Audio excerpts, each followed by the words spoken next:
Damn. Welcome back, guys. Week 2 of Hello. recording. What a schedule.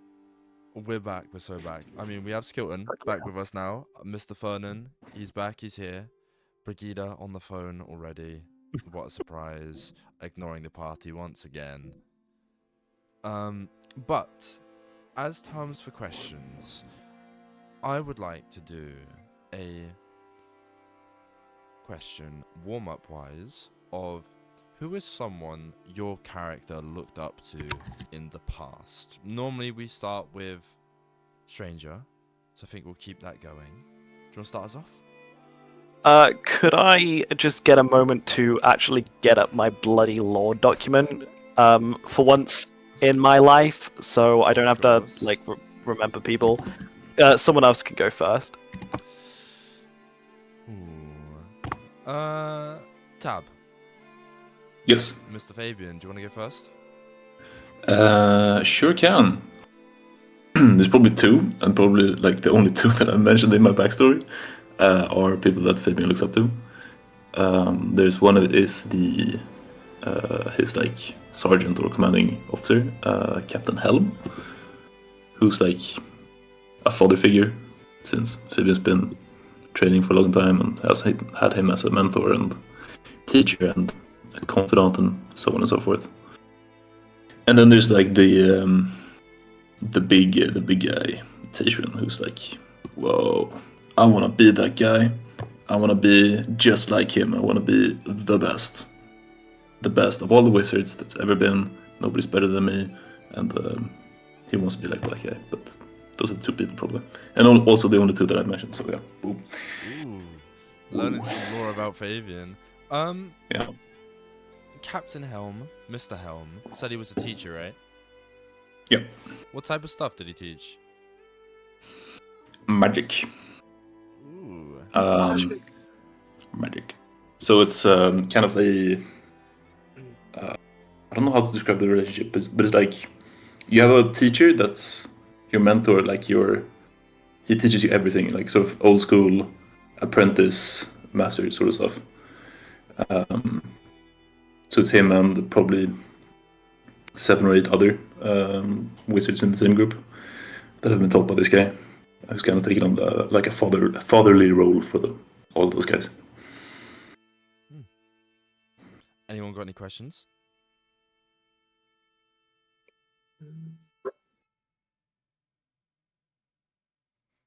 No?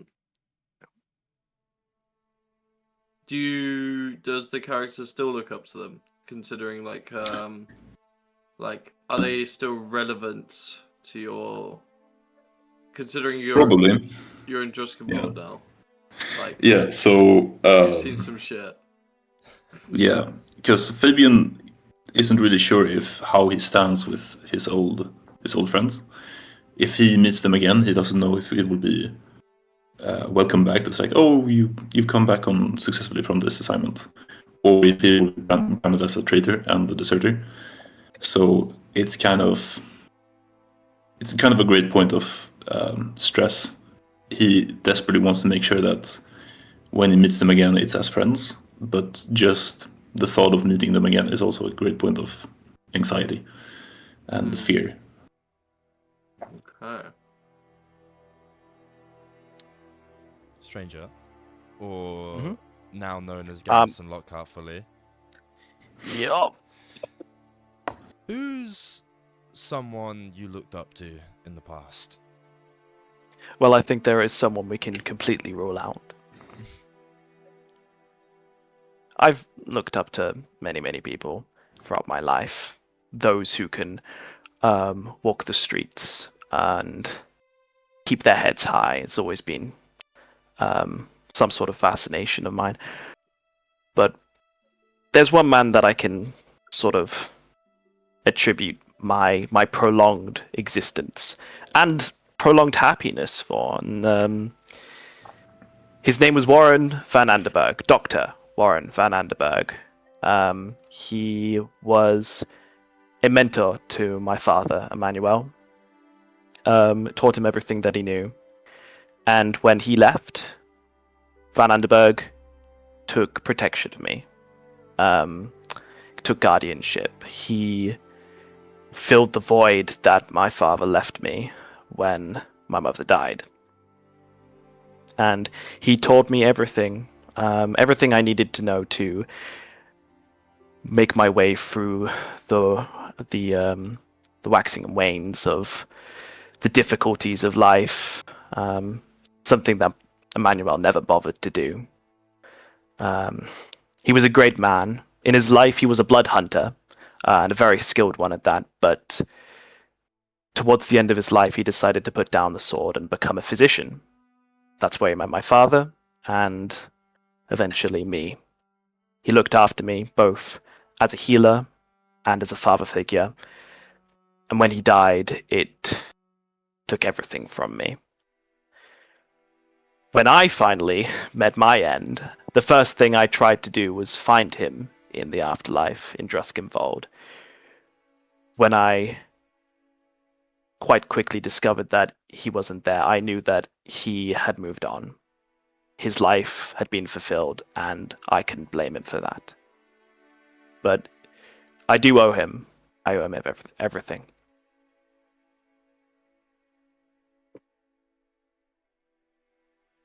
Anyone?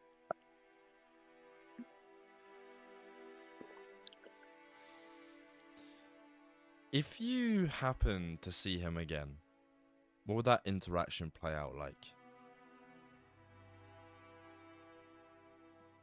It'd be like seeing an old friend that you haven't seen for at least a couple of years. One that you had a warm taking towards. One that, now that they're back in your life, you can't really remember what it was like when they weren't there. If that makes any sense. Does to me. Let's move on. Who do we pick next? Who do I get to eeny, meeny, miny, mo? Bottom three. Go on, we'll go Yrene. I would say Brother Dalen. He was my friend Lumira's big brother, and he was also kind of like a big brother to all the monks that were orphaned. But when Lumira disappeared, he was the only one that seemed to take any notice or really care, and decided to be brave and decide to investigate. And I just have a lot of respect for him, and he definitely helped me and the other kids get through our time in the Abbey. You think that's where you kind of attribute your ferocity to? I think him and all of the kids, I mean, he was only like 2 years older than us, but we all worked together. But I think he definitely has a spotlight in my eyes. I like that. Yeah. More of a wholesome one compared to well, actually they've all been pretty wholesome so far. I thought some of them were gonna take a little bit of a dark ending, but not so far. So we'll leave Fernan last, as he hasn't been here a couple sessions, so we'll give him some time to think about his... I'm ready, but yeah, I think mine's quite simple, to be honest. I feel like I can guess what it is as well. Let me guess. Oh god. We'll go Miss Brighida, our Green Queen lady. I think despite everything with her past and with her tribe and being exiled, the first person that comes to mind would be her mother. Just because growing up, she was just such a central figure in her life as someone to look up to and strive towards in terms of being a person. Being the head of the household, she taught her everything, sort of was the symbol of like strength growing up, and it was just something to strive towards. but it feels conflicted because she still has this sort of put her on a pedestal type of vibe when it comes to her mother, but now that she's gone from the tribe, it's just if she met her again, would that still be the same? I think I'm gonna ask the same question that I asked the stranger. If that interaction played out, how does Brighida think it would happen?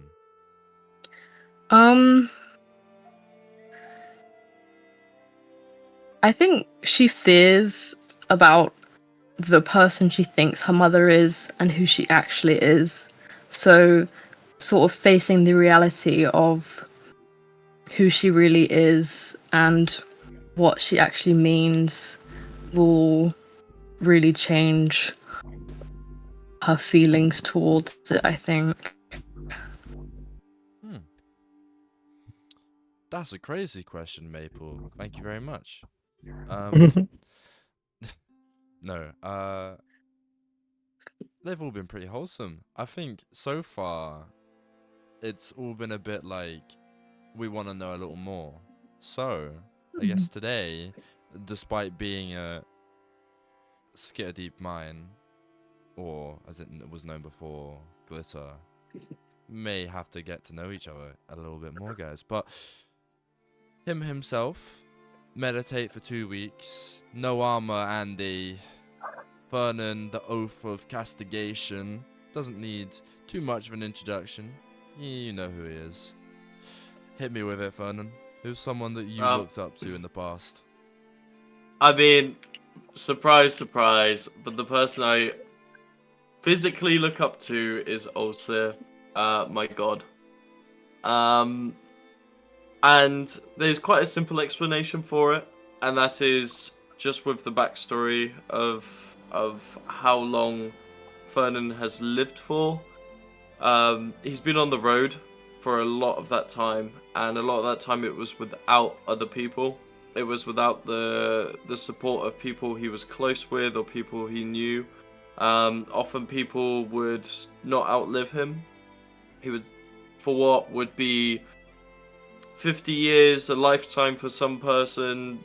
For Fernan, that was not long enough to sometimes connect or sometimes depend on people. So the time he did spend whilst the world of Tubia especially, and Reafold as a whole was unstable, he just went on in the path he thought was right, often led by Ulcer, often led by the light. And yeah, he found that he could depend on the gods because they lived as long as he did, is what it felt like. It's a tricky campaign for Mr. Fernan then, especially in this one. Yeah, it's awful. Gods are dead, pal, so a little tricky. But do we have any questions for Mr. Fernan? When did he first discover like Ulcer's existence? So, Fernan's originally from the Greymouth, where the elves, especially the Astral Elves, have a small pocket of the region, and the elves are commonly very conservative. They're very strict in their ways, and they, as I said, have a pocket of Greymouth that they just didn't explore. But it kind of was the motivation of his family. So he still, I guess, if there was someone other than the gods, it would be his brother that he looks up to. That was just like, we need to explore the world. We live here all our time. We are basically bored out of our minds, and yet the world from the outside is collapsing. So that's kind of when he was pushed, and as he was sailing towards Tubia, they got lost. And it was only following the horizons and kind of praying for a way for them to navigate across is when he first started picking up that there was Ulcer, basically. To what extent do you trust Ulcer? Well, until recently, he was literally like the pen pal of Fernan. Hence why like Fernan is constantly meditating, trying to like re-establish a connection, but because the elves are blessed by the gods as well, it was almost like a trust of their entire existence, because otherwise how else do we live so long? It's like an eternal gratitude basically towards the gods, and Ulcer is the one that Fernan has very deeply connected with because of his journey. That was some fucking cookage. Fuck yeah. I was trying to flip a pan there, but Not here for a couple of weeks. Come back. Warm up question. Cooks that. Gosh, making me excited for the session. Now, I have a little dangle of an offer. As Fernan wasn't here last week, and of course we do our recaps. Anyone that would like to? Free heroic inspiration on me. You want to go for it? Always. Every single time. I love doing a recap. So you were last here for when we made it to Murkwater Bend, right? I think I passed out after that gambling game. He did. Yes. The gambling. So, okay. After the gambling game, we left Murkwater Bend with a pretty decent agreement with what's his name? Vander something. Vander Boon. We made a pretty decent arrangement with him, worked out all the kinks, and we went to go kill the croc, leaving you in prison, unfortunately. But coming back to basically trade you off for the croc's head. We get to his little shack in the middle of the bayou, where he tries selling us a bunch of magical items. We all grab a few things, only spending money, not spending any deals, because we don't trust the fucker. We get some pretty interesting stuff, like I get a bloody fiddle. I think we grabbed a potion that makes you a vampire for a little bit. A few other things. Then we head on to the riverboat called the Dead Man's Hand, owned by Mr. Crossroads himself. Do a little bit more gambling. We lose tremendously apart from Fabian, who spends his earnings on some food. We head downstairs and find that the boat is powered by a soul engine. I've forgotten the exact name, but it's basically something that takes souls, churns them up, and uses it as fuel. And Maple's little friend, who gave her his hand, is the one who's basically powering the machine, but his soul was running out. And Mr. Crossroads needed Adela's soul, which would power the thing for years and years and years. And we needed to stop this. So what we did was... Did we blow it up? I forgot. Yeah. We blew the fucker up. Seeping out all the magic, and luckily we were able to survive this. But as we were heading off the boat, we were ambushed by Mr. Crossroads, and we were locked in battle. After a little bit more gambling, Garrison and Mr. Crossroads did a 1v1 Liar's Dice, which Gary actually came on top, which was nice. But Mr. Crossroads' words mean nothing, and he threw us into battle. And it was very, very intense, but we figured out that he's actually a bit of a crybaby. He's actually a little bit of a he's got low self-esteem basically, and we kind of took advantage of that. We called him a bad pirate. Said he couldn't swim. We were just really fucking mean at the end of the day, and he took enough psychic damage to just die. He just died. We made fun of him to death. With a bit of damage, of course, but it was mainly the fucking the finger pointing. He got swallowed up by his patron's coffin, and his body was spat out, which we threw overboard.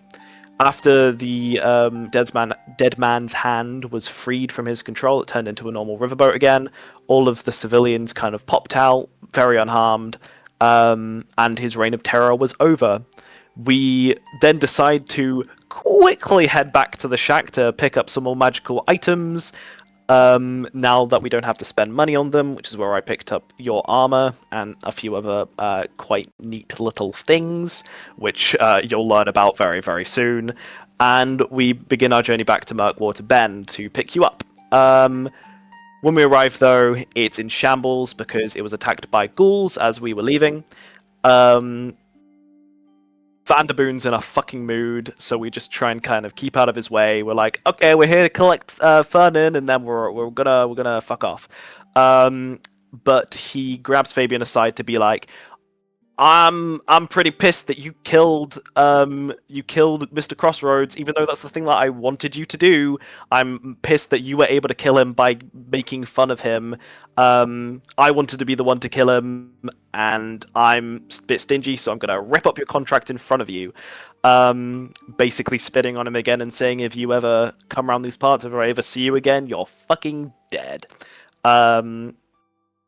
Lovely guy.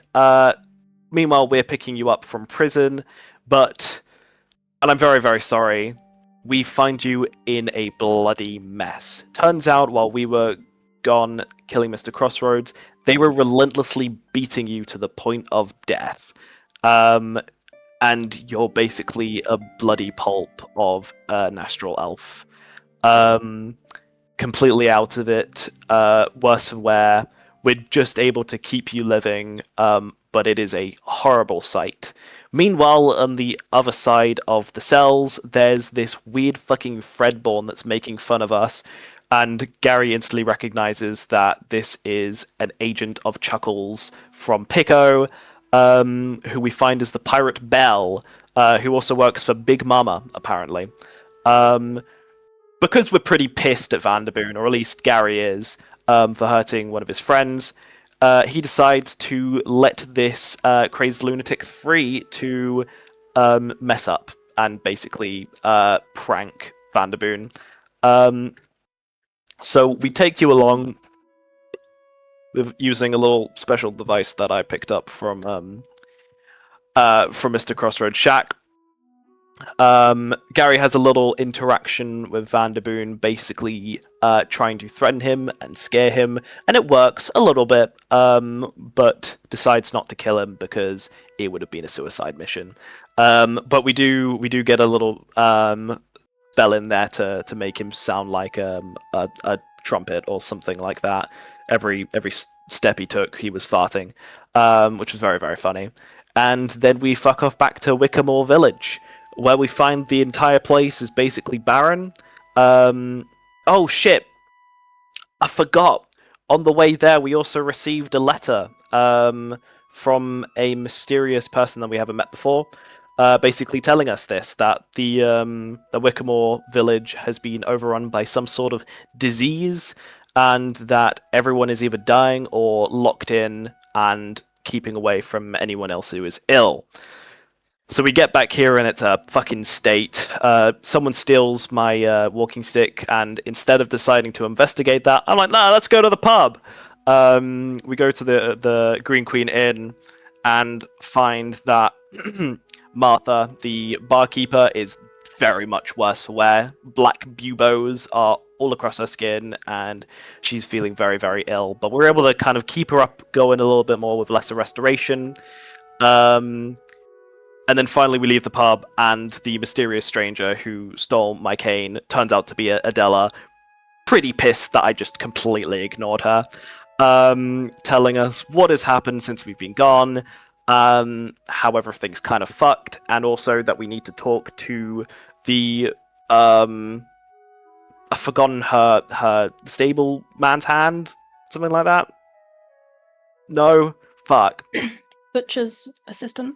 The butcher's assistant, not the stable person's assistant. The butcher's assistant, who I've also forgotten the name of because I'm great at remembering things. Because she is going to take us to a mine where they all believe that the problem is coming from. We take a little stroll there, talk about all of our issues. She turns into a werewolf, don't worry about it. And then we're there in the mine waiting to go in and fuck up some centipedes. I don't think I missed anything important, did I? So not much happened then. Two things. Oh, no. Two things that you missed. Do you remember who else was in the jail with Fernan? Oh fuck yeah, the crooked man was there. Oh, about that. Yeah, the crooked man who's a pretty spooky guy. He was just chilling right next to you, laughing at you, and then he disappeared before we could do anything about it. Do you remember what he said? I don't actually. He said like, Go on.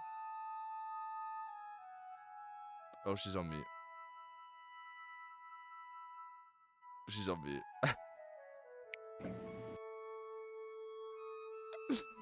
Unmute the mic, Jazmin.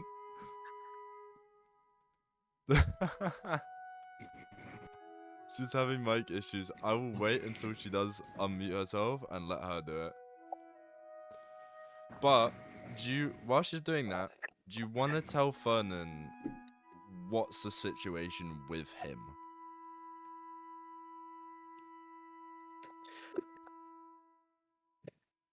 So you're in a little boat. I'm in a boat. You're in a boat. It's just like a mythical Pokeball. Kinda, yeah. You're in my Pretty accurate. you're in my little riverboat. Which I can't wait to show to everyone. Like every time it comes up in conversation, I just like my riverboat. Also, who had a bounty placed on him?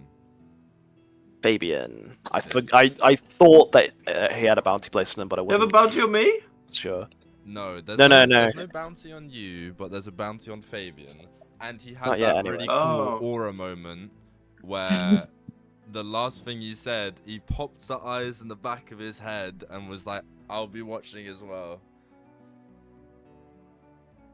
Is she fixed the mic? Is she fixed the mic? is it working Oh, now? it's working. Yeah. I don't know why it just stopped working all of a Right. sudden. It's gonna be all this build up for me to just get it wrong. I think I'm like Hit us with doubting it. myself Hit now. us with it. It was like, don't trust what Fernan says, or like don't take it all with face value or something along those lines. I think. Yeah, pretty much. Oh yeah. Which We could mean told anything. about you. Okay, you're gonna trust some crooked guy over a literal light worshipper. It's kind of chill. Gary does not believe the crooked man, if that's any consolation. He's actually grown to quite like Fernan, to the point where he defended him in front of the Bayou King and Oh, that's so tried to sweet. kill him in recompense. So Very much so. Well, I hope you're nice and caught up now, Mr. Fernan. I am. A That was little, a full recap. A little recap per se. But we shall get into the session today. Now, I'm going to do a music challenge. We left last week's session on your arrival to a certain mine now called Skitter Deep. Now, if you remember, a certain werewolf, Butcher as assistant, took you towards that, helping you with the passage. However, Maple had to leave. She's gone back towards Wickamore Hollow to assist the sick, help Philip Druskenbold as he is starting to get some of the early stages of the sickness spreading around. Now, if anyone remembers, do we want to fill in Fernan on the stages of what happens if you get bit by one of these centipedes?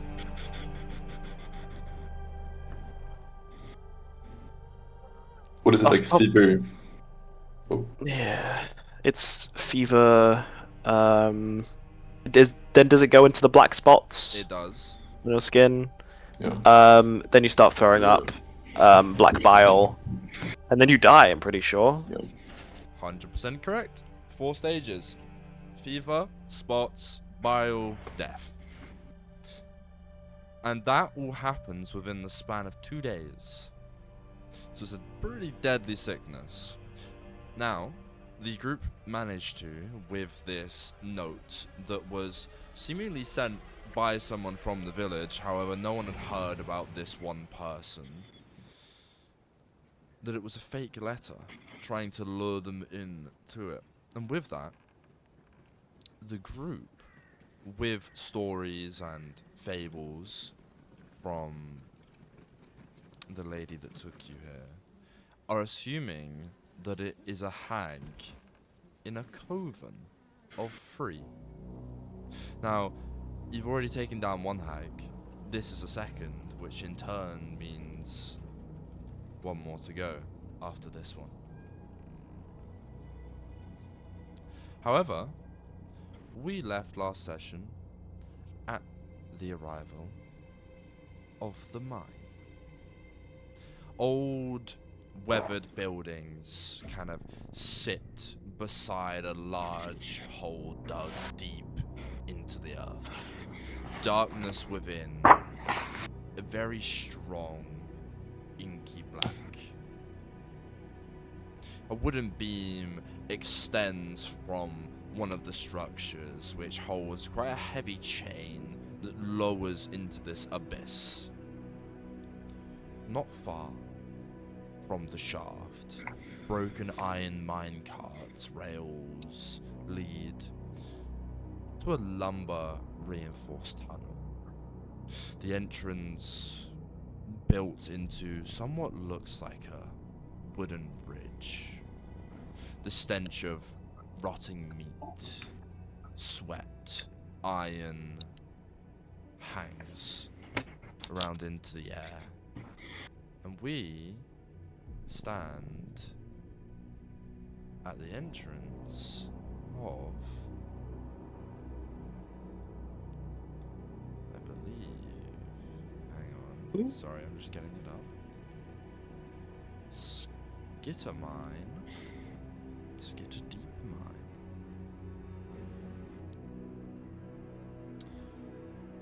Well, people,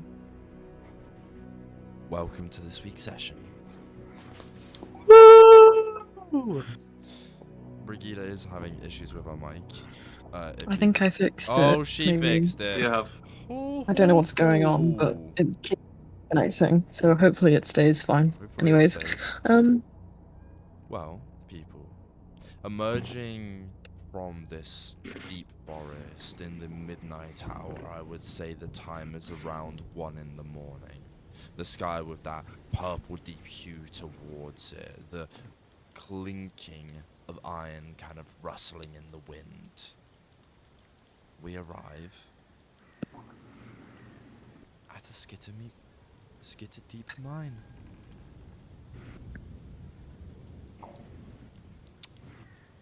Now, I'm going to add your tokens in. We will be coming from the south side.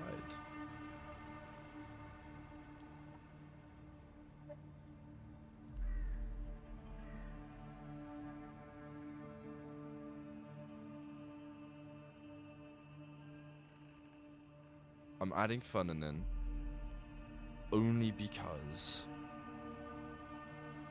he's technically with Garrison. You're in my pocket. I feel like Maple.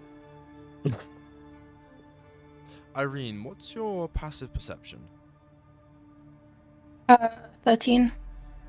Looking around, this whole place.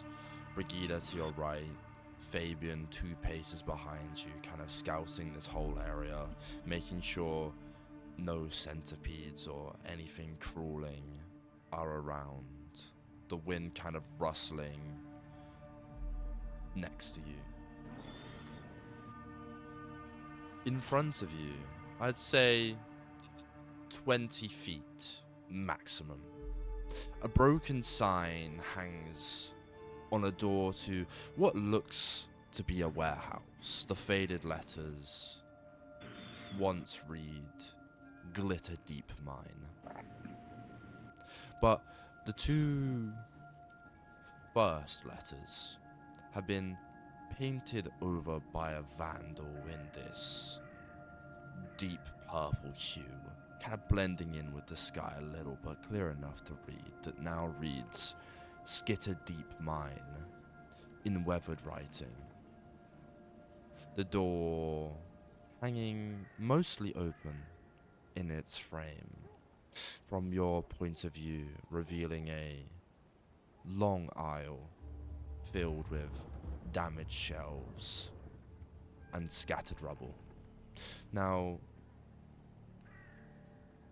if anyone's passive perception is higher than 11, you will equally see the same thing. Cool.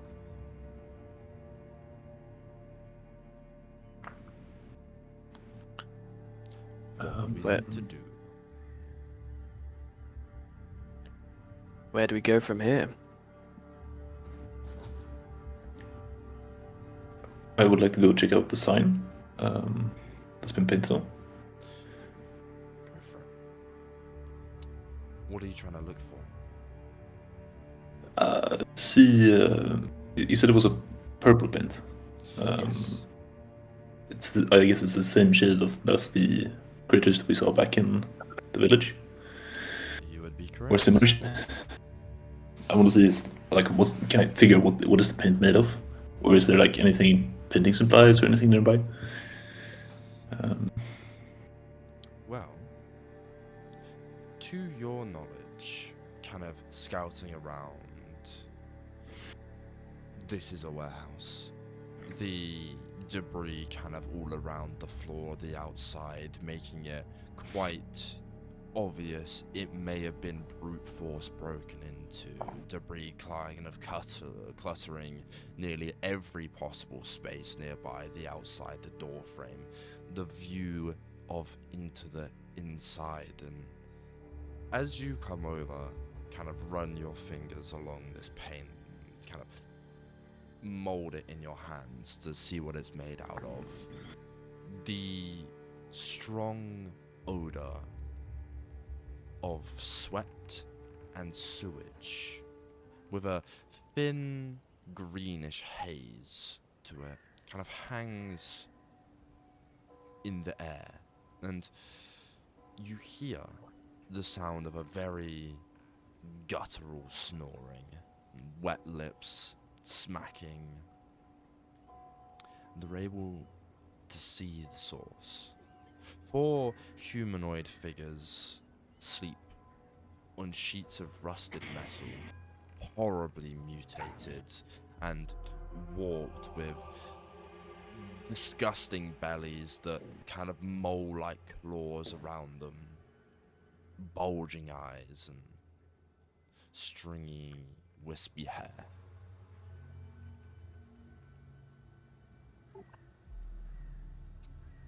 Fancy. Yeah, I'm gonna make my way back to the others. And there's mole people sleeping over there. They look like mole people. They stink, and they have these nasty claws. Best not wake them. I think so too. They might know their way around the mine. I don't know if they have some information that could be useful. Did they look friendly? Moles. I don't know. I've never met a mole before. That's fair. Why don't we try and see if we can get the lift mechanism working before we speak to any moles? As I kind of walk towards the entrance to the lift and see what's up with that.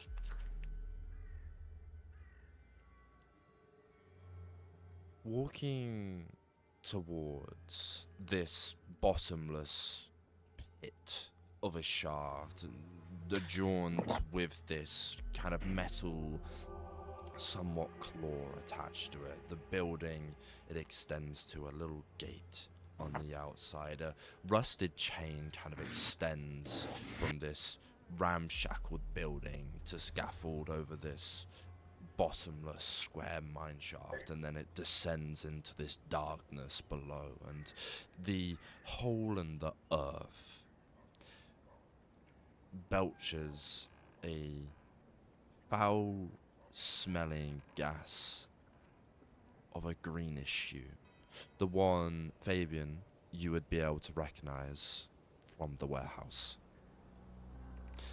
I would say, however, Yrene, you're not able to smell things, are you? I assume not. I can't eat or anything, so probably Yes. not.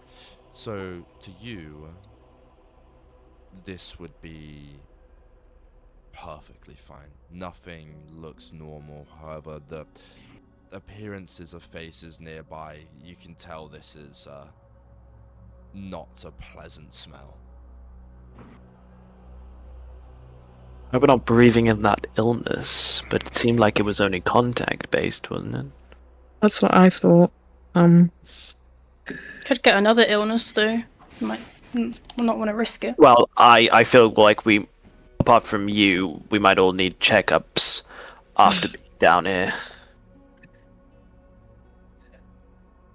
I could probably try and climb down the chain, but I feel I think like I should climb. I'm a lot lighter than you, and I can't breathe. Well, smell it. Can I come with a suggestion with some Frederick down there? He is fairly expendable and can fly up and down. Ah, yes, a little bird. Yeah. Like a bug. If you can see down there. He's quite keen of sight. You should, if not the one, we can reconsider from there. But it would be a shame if any one of you went down there and hurt yourself. Well, it's not, you don't have to. Quite right. Before we do, is it worth going to that little, what is it, like a storage room, maybe? Like over to the side? Yeah, I think that's the way we need to go to work out how to set the Mhm. lift. If you go down and if you send your bird down, and have a little bit of a scout, me and Brighida could try and get the controls working. Mhm. Yep. Cool. Yrene, what are you doing in this instance? Are you going with those two? Can I just look around the general area and investigate anything we may have missed? For sure, give me a perception check.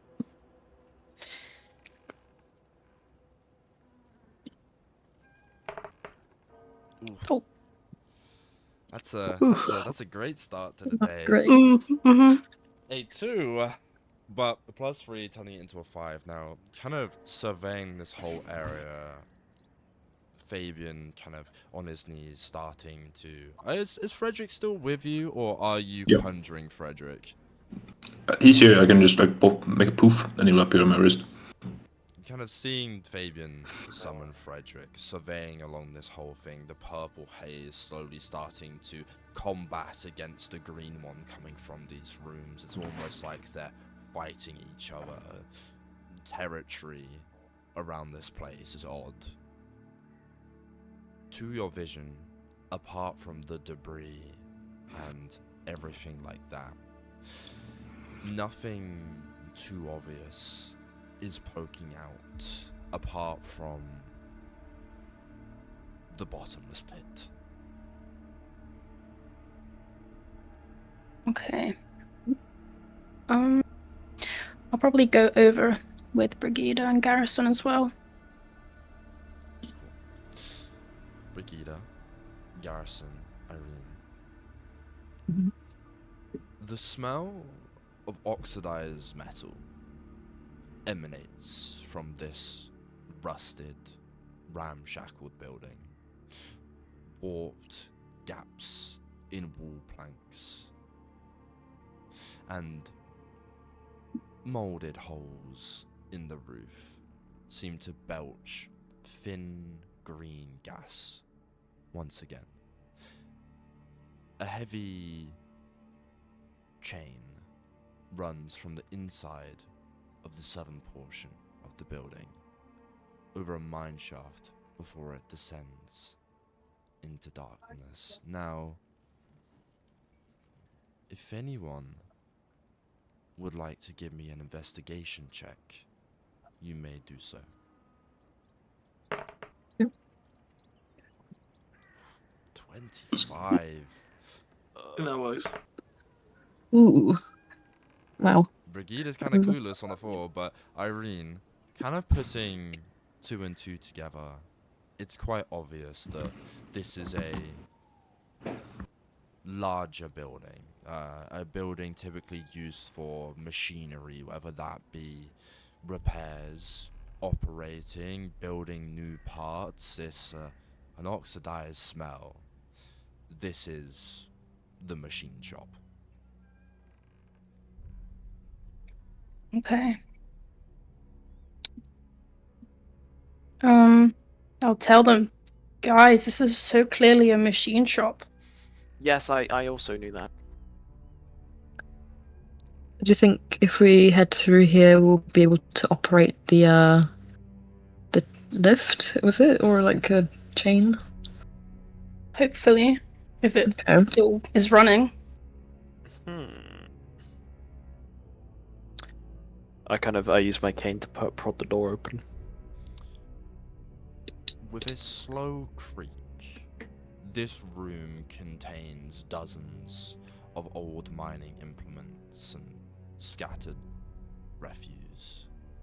Most of the visible floor is covered in smudged, filthy handprints, which have disrupted the dust, the dirt that cling to every single inch of this area. And as you poke this door open with the cane, the oxidized smell infiltrates your nostrils.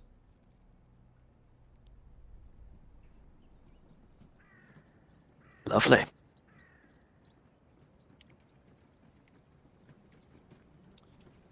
Yrene, you're going first. Mhm. Can you give me a survival Smell check? doesn't. Yeah, the smell's not bothering me, so I'm just gonna not care. Was that Oh. a 20? Nat 20. Yeah. Ooh, Nice. 20.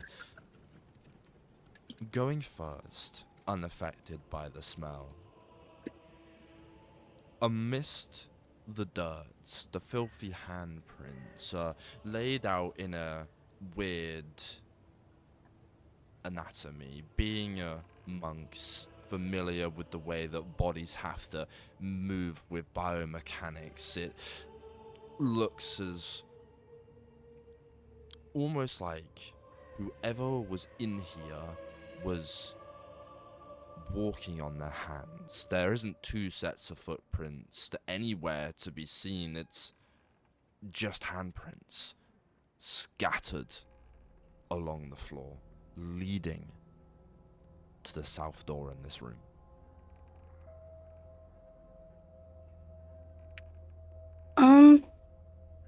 If I shout Fabian from here, can he hear me? He would. However, he did inform you of people sleeping. Oh yeah, that's true. I'm gonna ask these guys, hey, do moles have 2 sets of hands and no feet? Or no? Can I do a nature check? Go for it. Is that a second nat 20? No way. That it Oh is. my god. Oh yeah. I know everything about moles. Well, when I was a child, moles was one of my favorite subjects. Or just the anatomy of moles. I've been waiting for a question like this for years. Evan, do they? Evan, I know shit all about moles. You want to know something? This isn't a mole. This is a flesh dobbin. You can tell that flesh dobbins are lurking nearby, and if anyone is curious about what a flesh dobbin looks like, they are these horse-like creatures. Their long manes at the front, a tail at the back, but where their hooves would be, where their legs are at the end, are humanoid hands. They look like these burnt creatures, crazy long claws, these open stomachs that kind of move. They look like they are rotting, but like an ape moves, hands on the floor, is how flesh dobbins walk. Now, I can send a photo of a flesh dobbin now. Okay, I have to save it to my computer real quick. I look at the prints on the ground. How far apart are the handprints? I want to get a scale. Not far. It's like normal walking pace. Okay. I look at the handprints and just go, I believe I've seen this type of thing before. And I recollect to the many horrors I've seen in Druskenbold. I believe there are some flesh dobbings about. Yeah. Are they particularly somewhat dangerous creatures? Evan, I'm assuming they are. Yes. They normally work alone. However, they can be in groups. It's nothing that you wouldn't be able to handle as a group. However, these are not friendly people. Let's try and keep out of their way. But the only way through to the mechanism seems to be where they are at the moment. Well, luckily, I happen to be quite a sneaky fellow. Do you want me to go in and see what I can do? I mean, do you think they're awake, or do they even sleep? If I run into any trouble, I'll shout. Okay. I'll stay close behind, though, just to make sure. Perfect. I sneak in. Do you have a set of lockpicks? I believe so, because I have thieves' tools. If you do, please give me a sleight of hand check. Equipment. Thieves' tools. Would thieves' tools count as... Yeah, go on. Yep. Cool. Sleight of hand. It's the first time I've used sleight of hand, I'm pretty sure. You should be good at this. Ooh, Pretty good, yeah, 23. 23. On a 23, kind of putting these instruments into the door, trying to be as silent as possible. I'm gonna need you to make me a stealth check. Yep.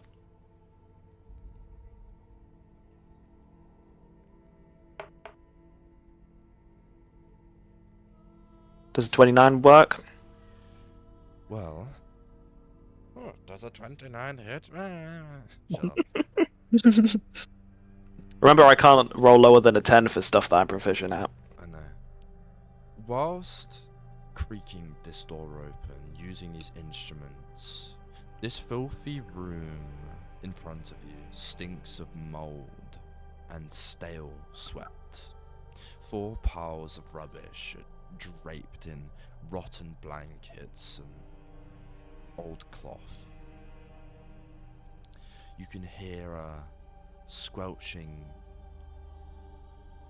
whine as two large, abnormal creatures stir. They have the silhouettes of horses, but seem to have the flesh and loose anatomy of humans, and to your knowledge, these are flesh goblins. They hobble about the room on four limbs, drooling large drops of putrid saliva onto the stained floor, leaving trails of it behind them. Whereabouts in the room are they? They are... I will add them.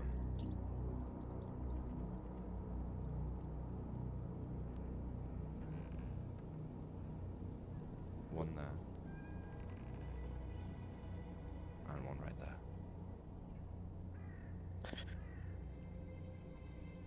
Alright, I turn to Brighida, and sort of,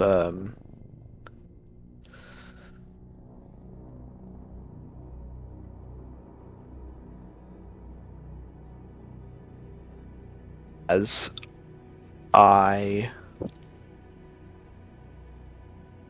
How dark is the room? Is it... Would I be able to sneak past them? Based on the time, it's pretty dark. You can try. It may work, it may not work.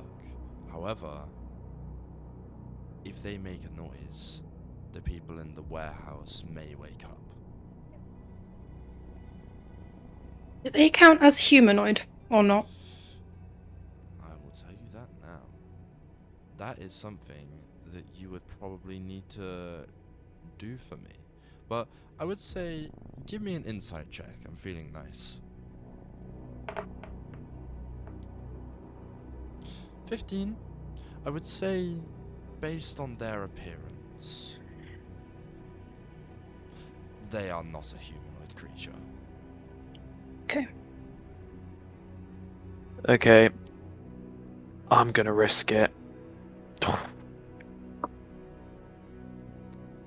I kind of...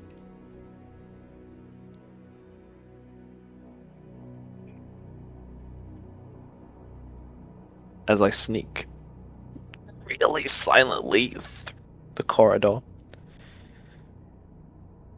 in the darkness. Give me a stealth check.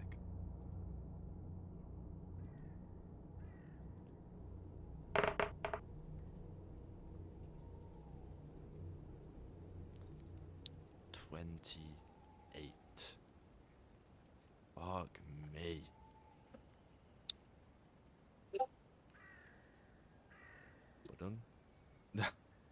Oh. Fernan sending Discord messages. Could hear it through someone else's thing.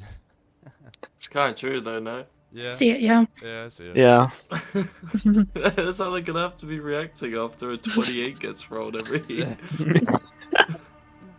They're just staring right in my direction, but that's the face they're making, so they just don't see me. Garrison, tell me how you get through this room. So, you've all played stealth games, right? You've all played like Assassin's Creed. Basically squat down as close to the ground as I can be crouching. With my two little feet, I'm slowly but surely making my way through. As soon as I get close to them, I slowly get on my hands and start somewhat crawling, getting bits of saliva on my hands and feet. Very, very disgusting. I kind of look up to see one of them kind of like snorting, and hoping that the darkness and the fact that I'm making like zero noise will just keep me through and keep me hidden. As I slowly make it to the other end of the room, and then I'm hit with the door, and my brain goes fuck. A door at the end, standing quite strong. The iron around it reinforced. A big padlock on it, around its handle, locked tight. I get out them's thieves' tools again. Give me a sleight of hand check.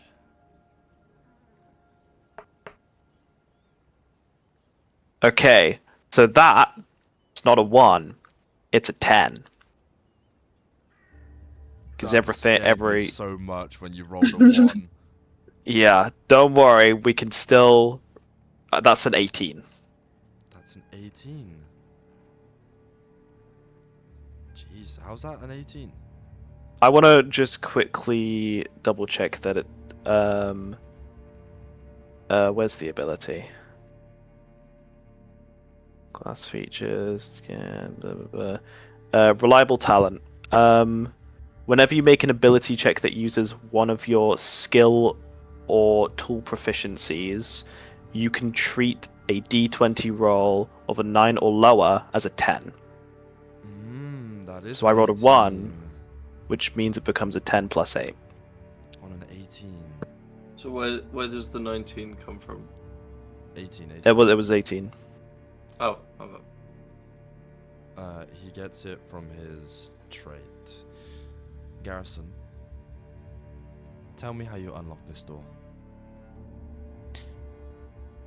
Through my thieves' tools, I get out a sturdy lockpick, probably the one I used on the door beforehand. Never done me wrong. Slowly slide it into the lock and very, very quietly fiddick around. I kind of I get in tune with the breathing of these horrible monstrosities. Every time it kind of takes in the air and gushes it out, that's when I do my work, and then slow down to be quieter, and then when I hear it breathing in again, I speed up. And I wait just before I know it's about to be unlocked for them to breathe in once more, and then click, the door is unlocked. On the unlock of this door, in front of you, a heavy chain winds around a massive winch and runs through a port in the wall. A control box with a lever stands next to the machinery.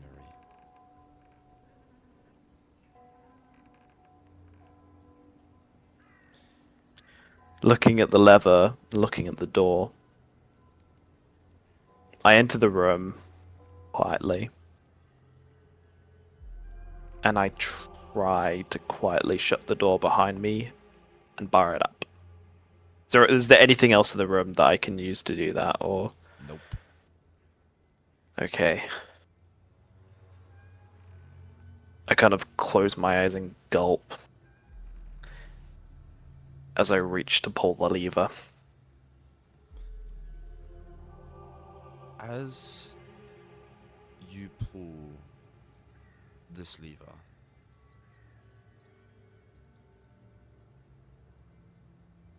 this massive groan and series of shrieks come from this main shaft as it comes up slowly and surely, dragging sounds of chains moving in the wind and loud clunking sounds as it slowly raises it upwards, alerting all of the flesh dobbins nearby to wake up.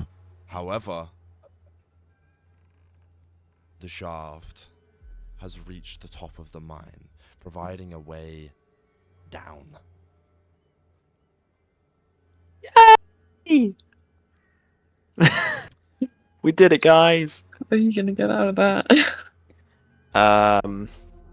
With precision. The flesh It's- dobbins in the room in front of you, Fabian, You don't know what these are, but these humanoid horses that are not humanoid, I'm just using it as a description, appear in front of you, maces on their back, surveying this whole area as they barge through these doors, kind of scouting around, spotting you dead on before dashing straight towards your left, making their way towards this mine.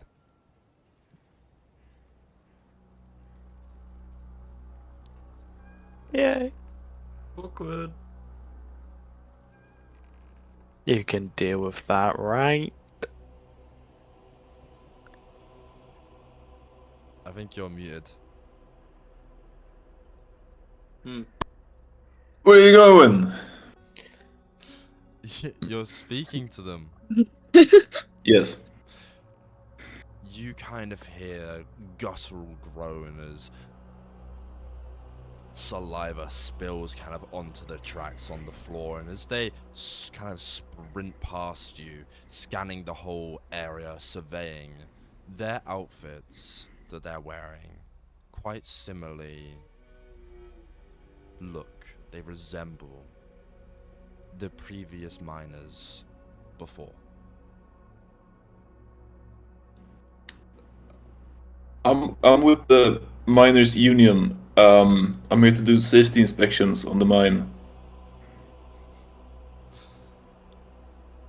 With no response, overtuned minecarts litter the entrance of this old drift towards your left. This tunnel bored right into the ridge. The timber scaffolding kind of built around the opening is a discolored, rotten, and termite-eaten. Vegetation has grown over much of the start of the drift and has been unused for some time. And an especially foul stink wafts up from the tunnel, and they kind of immediately flash towards that, surveying the area, looking if anything is gone, before kind of staring you dead in the eyes and running off into the forest.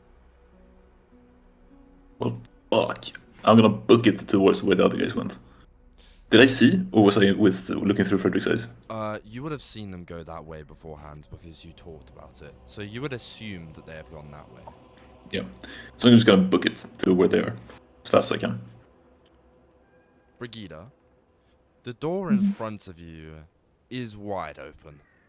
These flesh goblins standing up, staring you dead in the eyes, an anger on their face as they kind of get their spit off there. They take out one of these humanoid anatomized limbs, wipe it off their face, slam it onto the floor, and look extremely angry at your direction. I just turn to Yrene and Fabian and just say, fucking run. And we need to get out of this, like, tiny room, like, right now.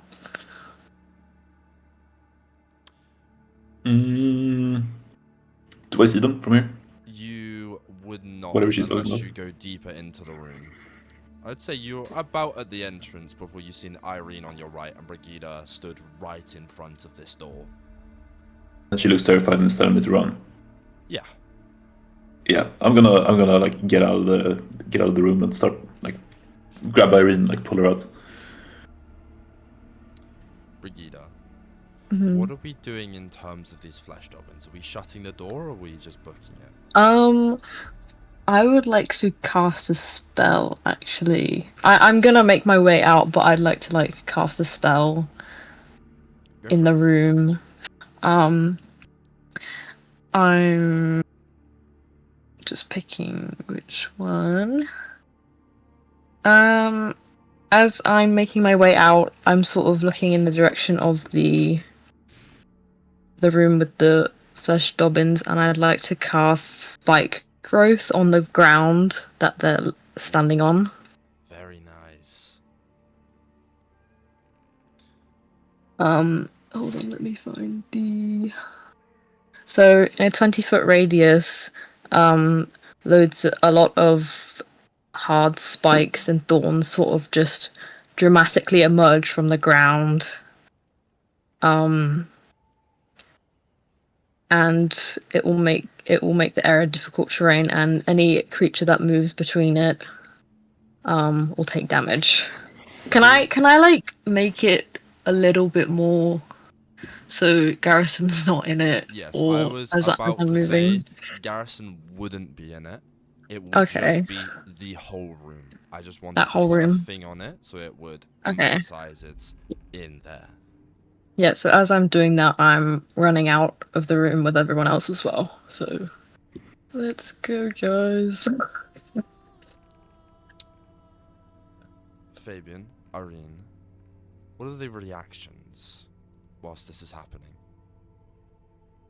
I've just been swooped up. I don't know. I'm flailing in his arms right now. I'm fucking terrified. I saw those moon people fucking run away, and I see Brigida's fucking terrified, casting spells and telling me to run. I don't know what the fuck is going on, but I'm ready to like shoot stuff and cast spells when anything happens. Yeah. Running out of here, Brighida, Fabian, and Yrene stood in front of you. What's the plan? There's a spike growth, but that's not going to stop them from running towards you. I think we can just use this next room as like a pincer point, and we can all ready some actions as they come out to just deal some damage. I'll try charm them as soon as they come out. Just when you see the area start shimmering, look away. Don't look at it, because I guarantee I won't charm you guys as well. So, on my word, look away, and I'll try and charm them. And if that doesn't work, we can slow them down, we can blind them. I can't really do any damage right now. Yrene, are you ready in action? Am I still being held up? No, I'm like very loosely. I just pull you out. Oh, okay. I thought you. Okay. Lift like this with the. Yeah. Yeah, I thought I was just dangling. No. Okay. I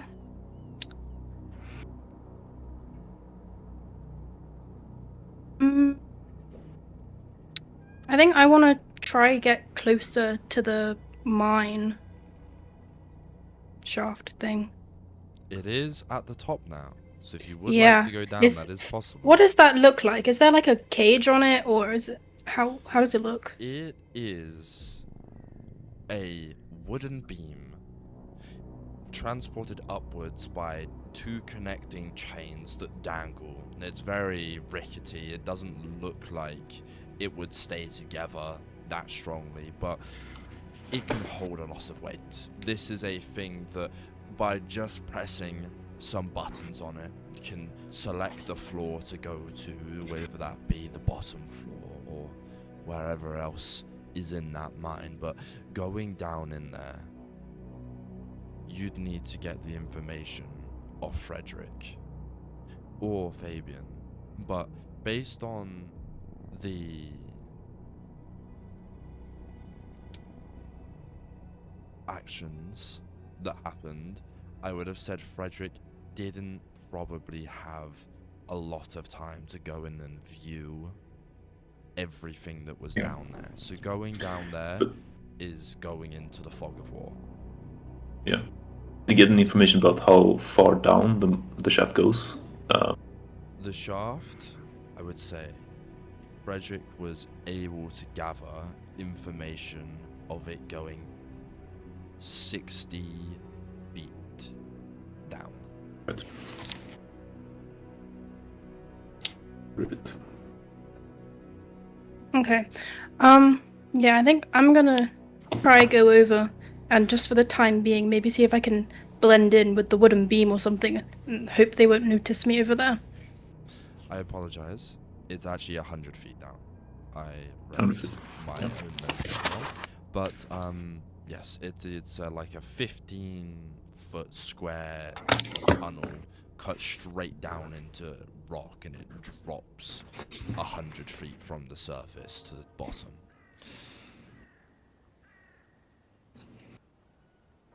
But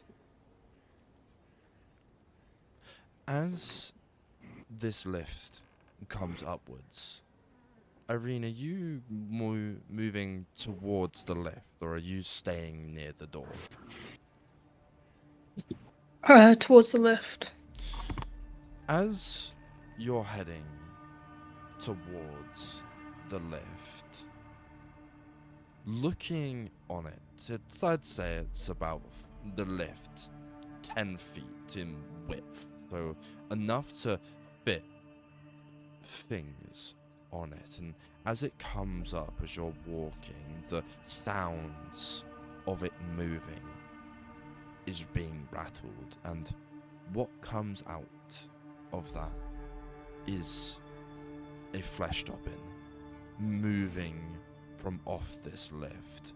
These animals that look slightly strange, the ones that maybe Fabian saw in the warehouse, this megally long claws, a monstrosity kind of esque to them, deformed, these cloth that goes around their waist and the crotch area, their limbs charred, a quite deep orange that looks like they've been burnt, these disgustingly long fingernails that looks like they may be longer than Fabian's, and 10 giant centipedes that skitter out in movement coming from the lift. I will add these onto the map now.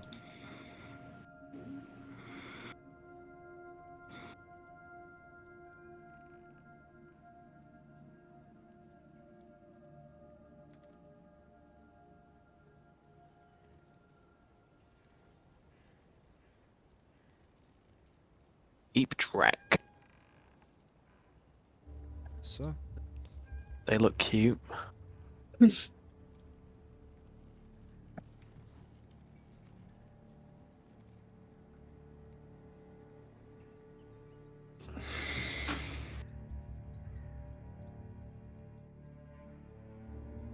Whoa.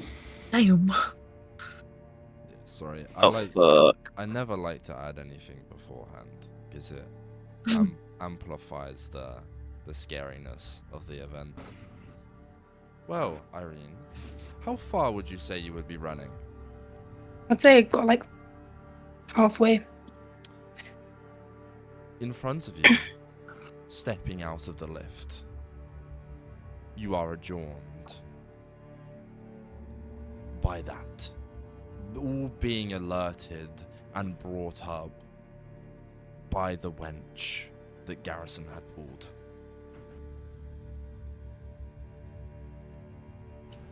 We did it, guys. Phenomenal. Ooh. This may be a time to summon Fernan. I mean, I'm in a. I have no idea what's going on right now. Isn't he like half dead? He would have had time to long rest in the boat. Okay. All right, are we rolling initiative? Everyone. We are now. Yay! Okay. Woohoo! Roll initiative for me, guys. It's time to fuck some shit up. After a while. Wow. That's not right. Yrene. Oh my god. We're all at the end. Did we all just roll really bad? All at What? the end. Oh, Oh Lord. my god. Yrene, you're first.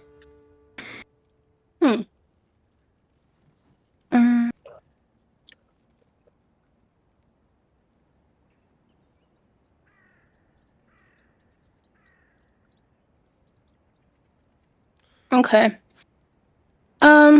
I'm gonna use Cloud of Miasma.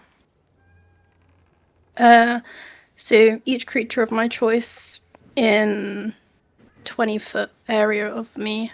Are they within 20 feet of me? They would be. Yeah. It needs to make a DC 14 con saving throw, and if they fail, they take necrotic damage to 2 rolls of my martial arts to die, and cursed by the miasmic plague. On a successful save, they just take half the damage. Con saving throw, yeah? Yeah, What's the DC? 14.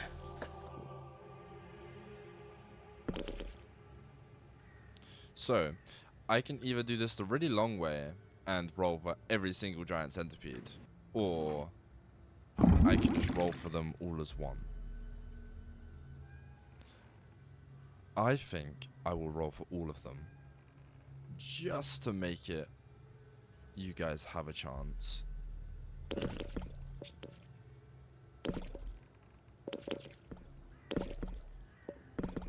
Weird fucking Nice. noise. It's a great noise. It's like I kinda like violating it. the ears. Blop, blop, blop, blop.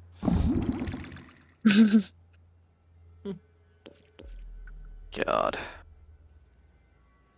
This is what we get for doing group AoE. Wait, are you rolling the? These are the No. Constitution saving throws. So, No.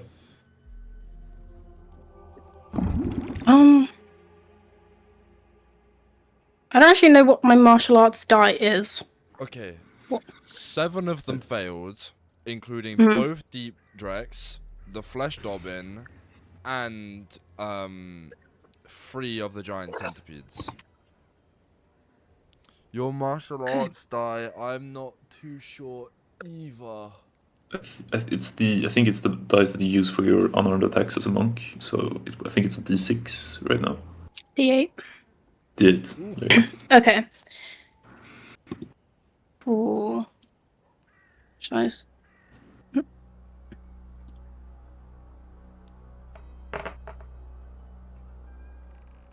8 damage. So an 8 for the ones that failed and a 4 for the ones that saved.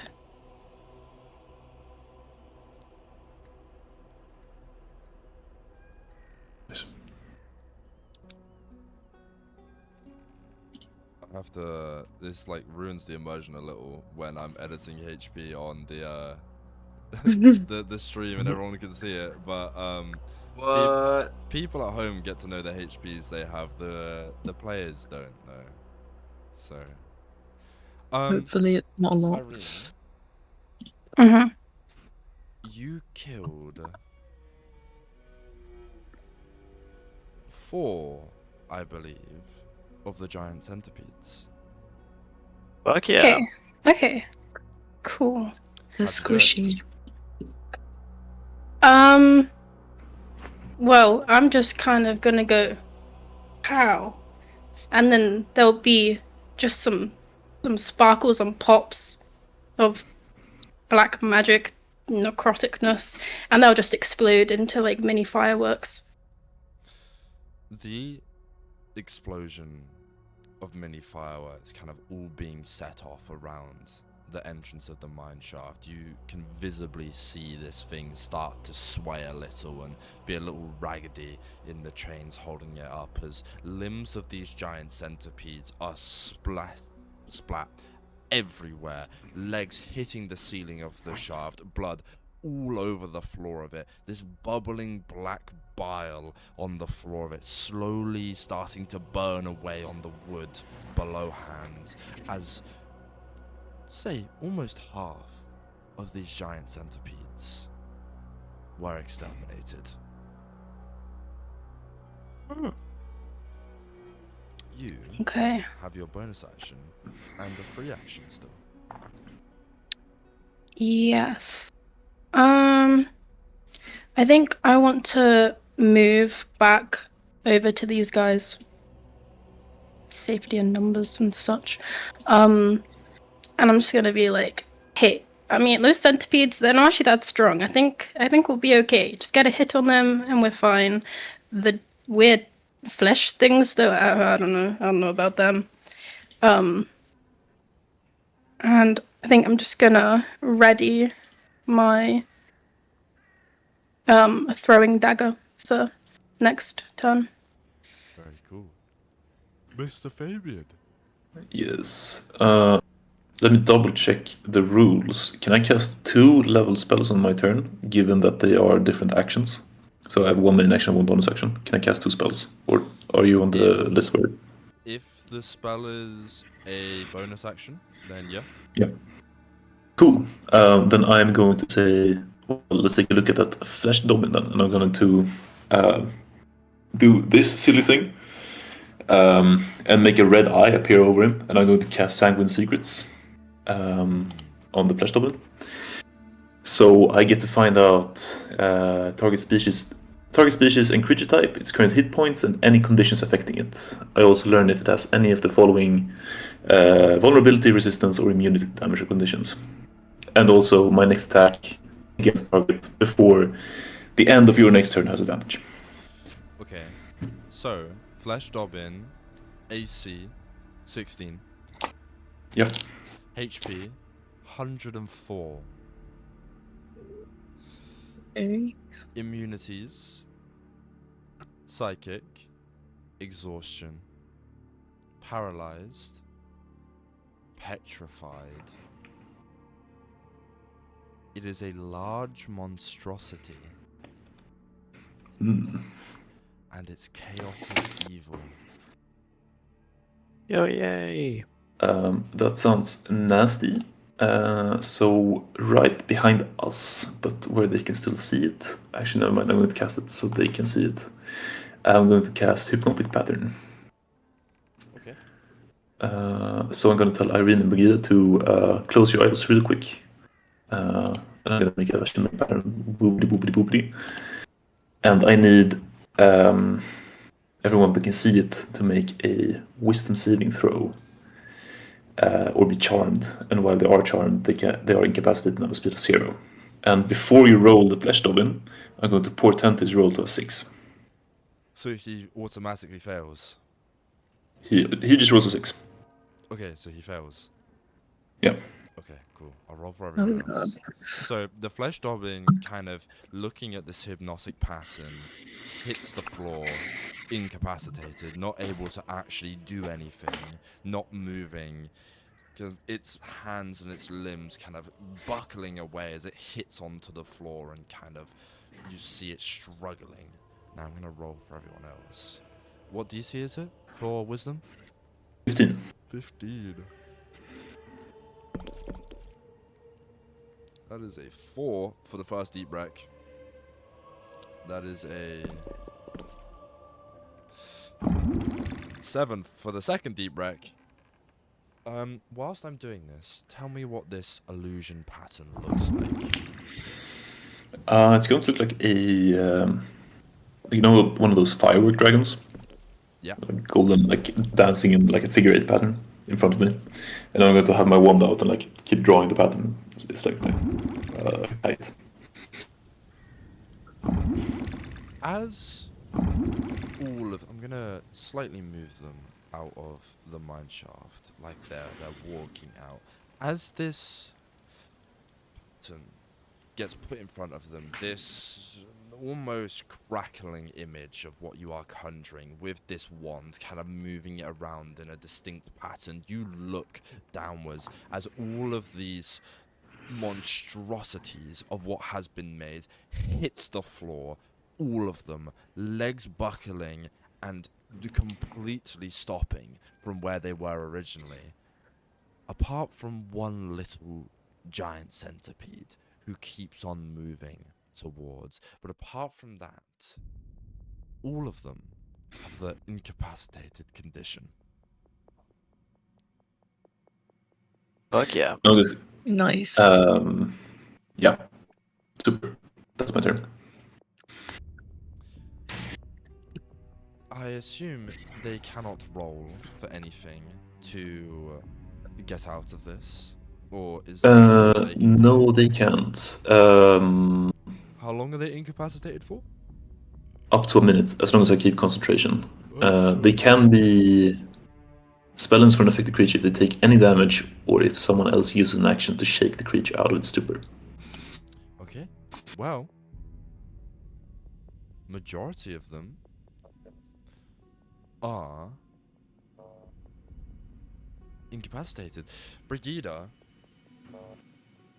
hearing a noise of the room next to you, the wailing of these flesh dobbins as they grounge through this spike growth to try and get towards you. How much damage are they going to be taking?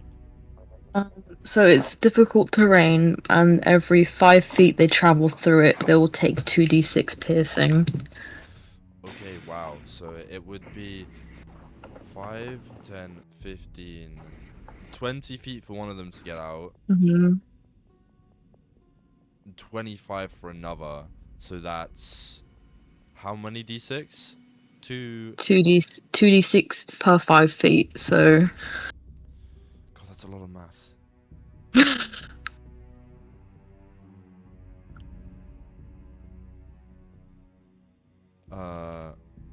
That's 8d6 for one of them, I believe.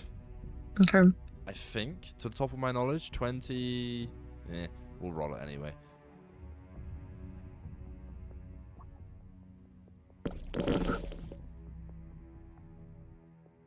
$15 damage.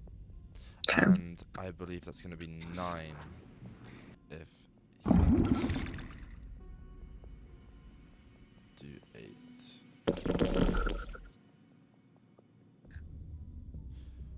Wow. Oof. Whoa. Fucking hell.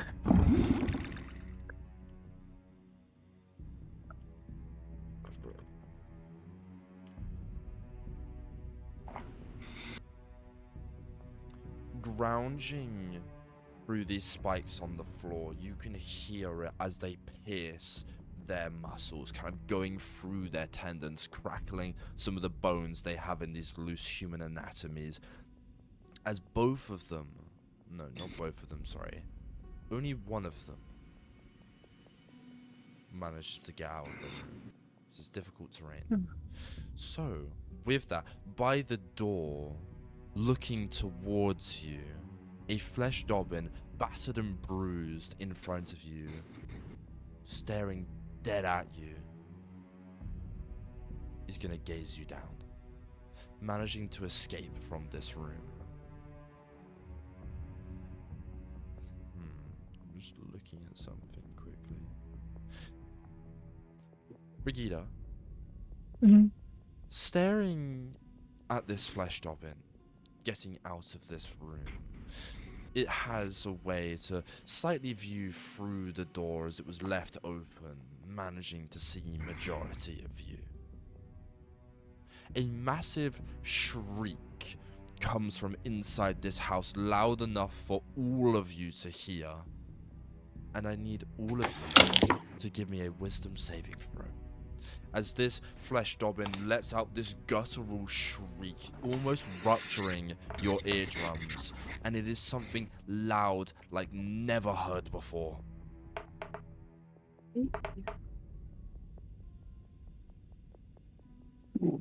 So, Feeling about this. if that dice would like to go away so I can only see the things. All of you are going to take Oh my gosh.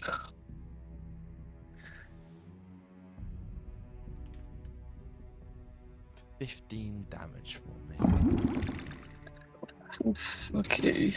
Oh, As this guttural shriek comes out and this psychic kind of abomination zooms out of this room, these sound waves almost being visible around you, and they all latch onto you, kind of clawing their way up your body, moving their way to your ear and invading it like a centipede would, kind of crouching around in your brain before going out onto the other side.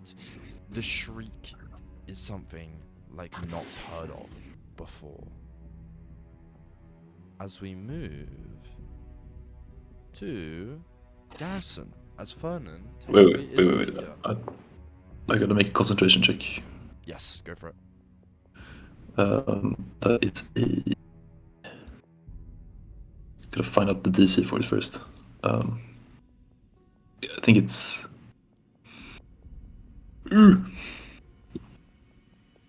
Oh, you can keep going. I'll figure this out. Yes. Sorry. By yourself in this room, after hearing the flesh goblins move away from you, many things outside of this little shack house.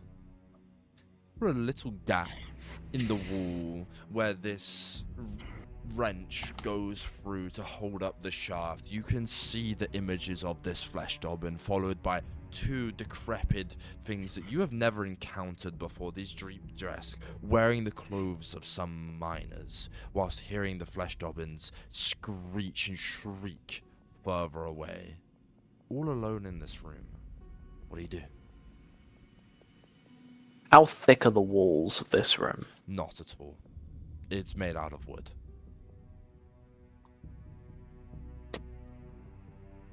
I'm gonna call Blade Man through the wall. I'm going to raise my cutlass at the top side of the wall, seeing where the other members of the group are from the slits, and I'm gonna strike at the wood to try and break it. Will that be a strength check? I think so. Yeah, give me a strength check. Oh god.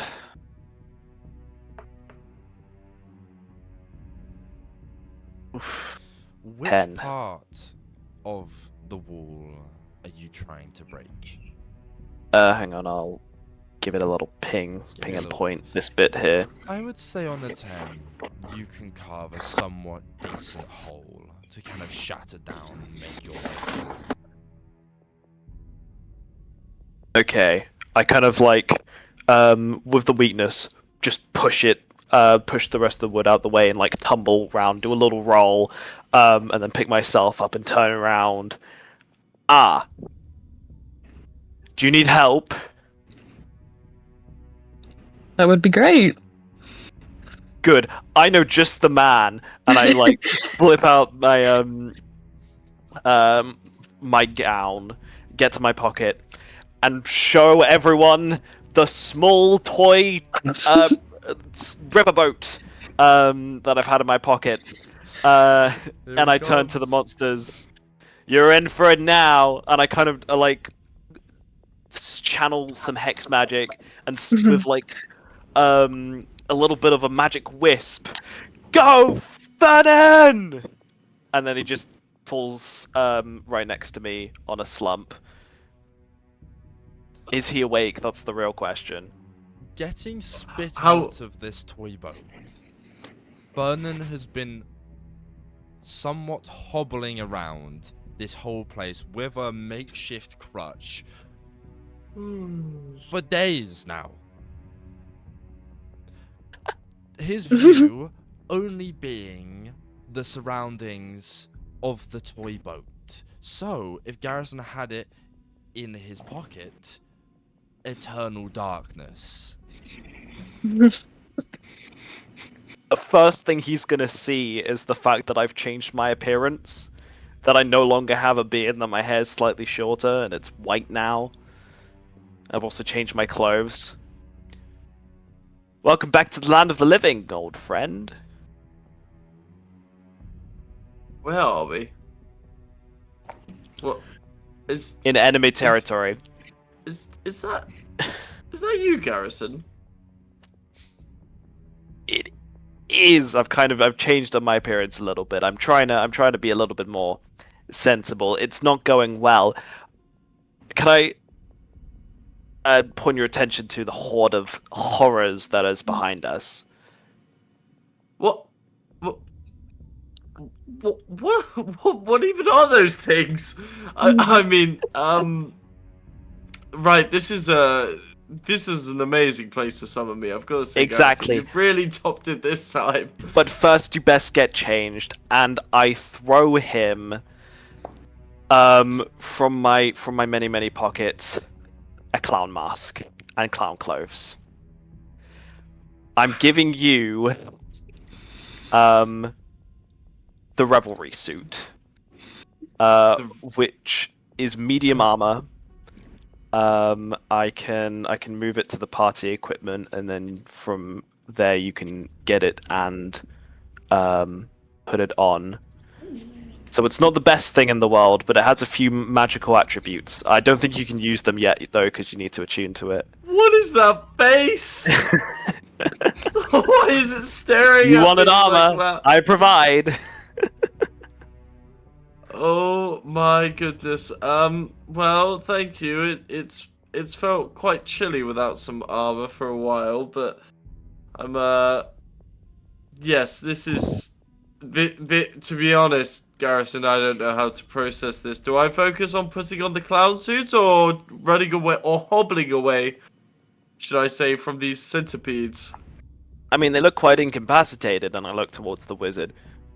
Did you- Just as you see that, you see the kind of sparkling pattern drop away from the air as like blood is pouring out of my ears. Maybe not for long. Yeah, why don't we get to the rest of the group, and then you can get changed. I kind of I grab him by the shoulder and help him along, limp along to the rest of the group.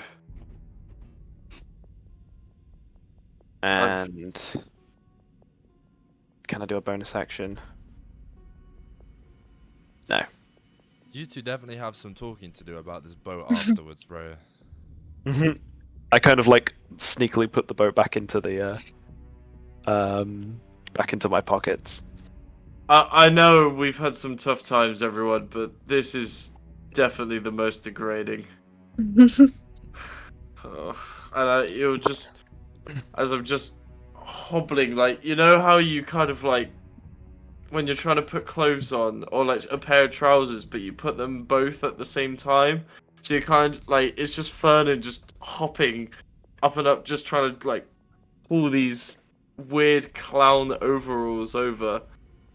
And then I kind of like not longingly, but like a 1,000-yard stare goes towards the mask's eyes, and then I guess I put it on. I guess.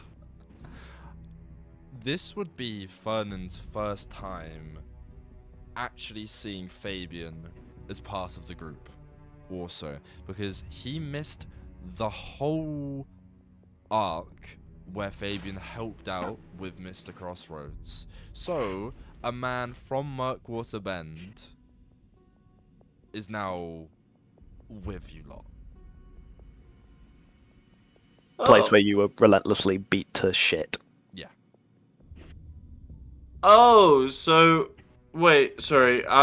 Maybe, you know, the clubs and everything kind of bashed my memory, as that normally happens. You're telling me once we lost that gambling thing, they threw me in prison, and his old boss is the one that beat me to death, or nearly beat me to death, and then... Look, we now can he's get one of us? reintroduced once we're done with the problem. I think we Yep. should focus on the task at hand. Great, thanks for throwing me into the deep end, literally. That fucking boat has been rocking me sick. Sorry about that, I've got a little bit of a hobble. Yeah. Cane and all. Well, okay. What do you want me to do? Fuck him up. Fuck them up. Well, We- I could try with one leg, but I think I'll be better off doing this. Is it currently my turn to do some initiative here? Yes. I'm going to. Also, Garrison, I'm going to say that was a free action for the strength check, so you still have your main one. Oh shit, really? Yeah. Okay. I'll let him have his go though first, because he's he's got a higher initiative. Also, Actually, not to be the bearer of bad news, but there is a flesh goblin who's not incapacitated coming Yeah, towards yeah. Brighida. That's I fine. got it. It's fine. Love the little I'm chit chat going. we're having, but So nice for that one flesh goblin to just chill while we get reacquainted. Yeah, I'm going to cast Shield of Faith on myself, and I'm going to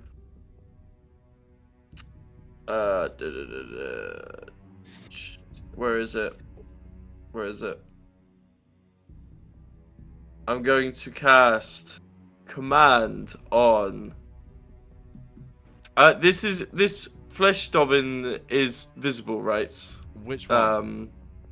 The one that's currently charging at Brighida. Yes, it is coming through the door. It's coming through the door. Okay. I'm going to I'm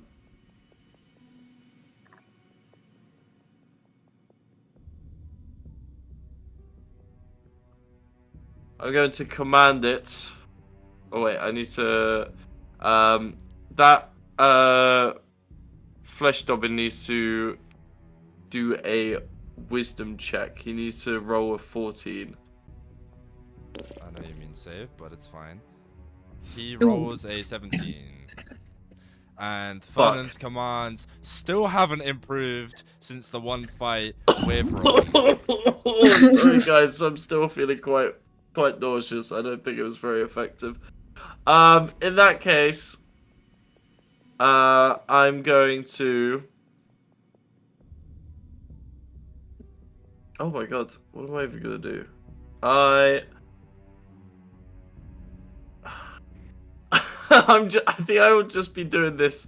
I'm going to throw my hammer towards that thresh goblin. Go for it. So I need to. Sorry, I'm so disorientated from land a 13. Does the 13 hit? No, 16 is it? I was going to say, Fabian knows all the stats. You tell me, Mr. Fabian. No, he's got 16, so. It does not hit. So I throw my hammer, and it kind of just like hits the side of the wall. And now I have nothing. And I think with that, I have to end my turn. With a simple fuck. Well, welcome back. We're doing great. Oh, wait, actually, to be fair, as a bonus action, I can make it thunder. So, oh wait, yeah, I will. Where is it? You can also call it back. I can recall it on the same turn. Yes. Okay, I'll recall it. Did So you it just remember goes. the word? Oh my god, what's the word? I have it written somewhere. If he doesn't know the word, it's not coming back.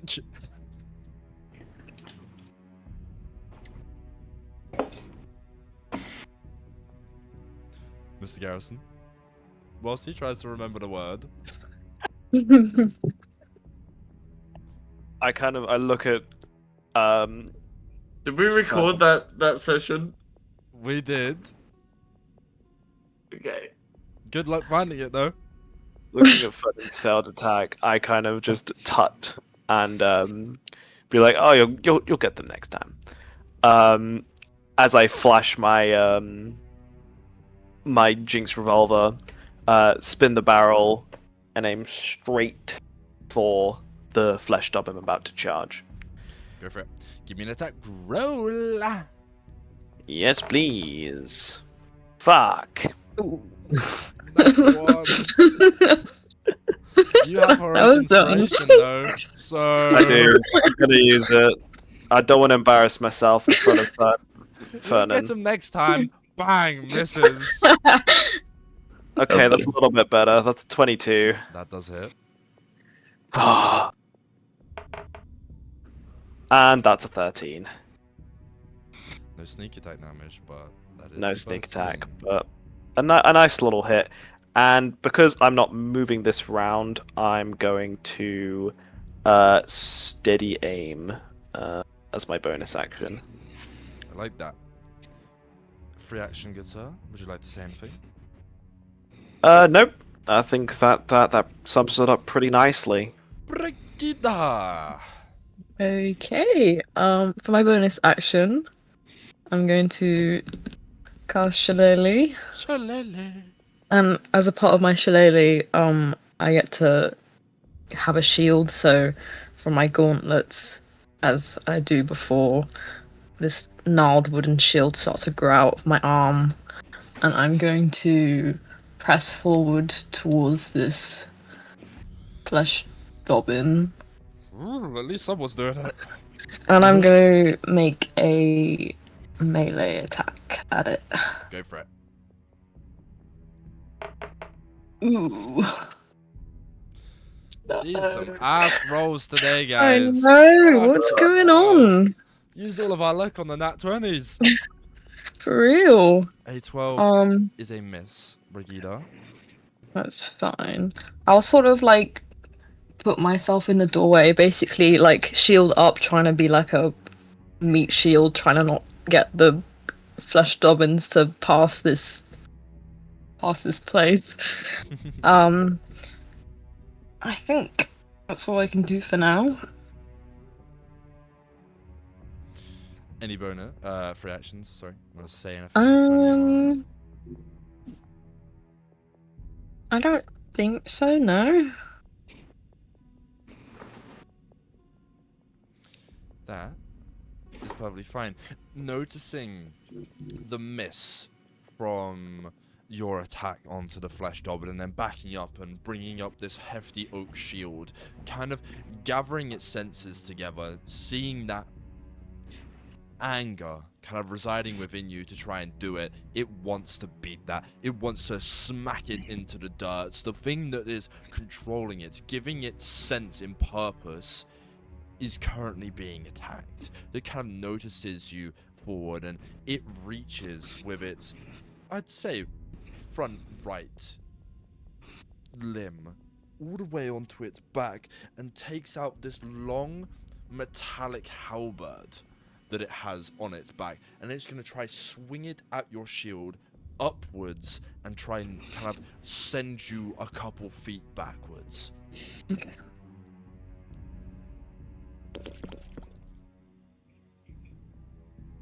Absolute cinema.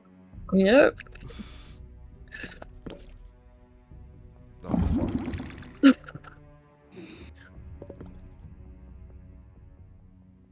Okay, as it takes this halberd and slams it upwards, it kind of knocks this shield back a little bit. So I'd say sending you about 5 feet backwards, enough space for it to slowly conjure forward and get out of it. It kind of moves its hands forwards, pressing its charge. You see it kind of stand up on its hind feet a bit more with its halberd, looking you dead as it hits you, dealing 12 damage to you.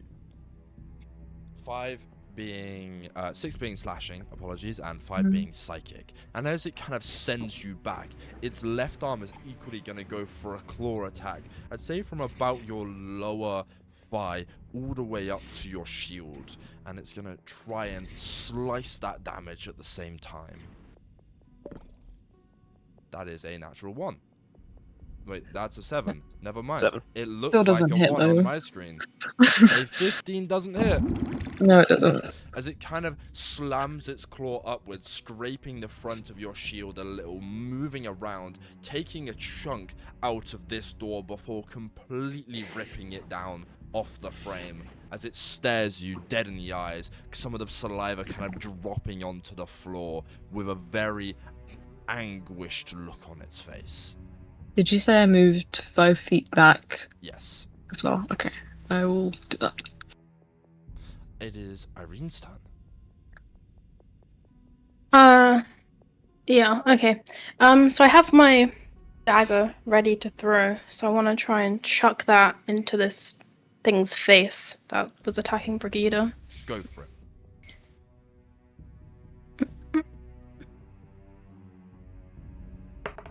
Oh wait, wrong one. There you Well, go. it hits anyway, and we can take the same damage if you'd like. Yep. Okay. Then as I want to kind of run at it, and as a bonus action, I can do flurry of blows and do 2 extra unarmed strikes on it. Go for it.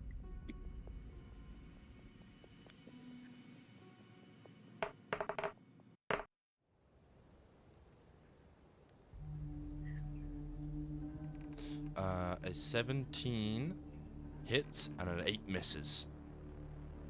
Yep.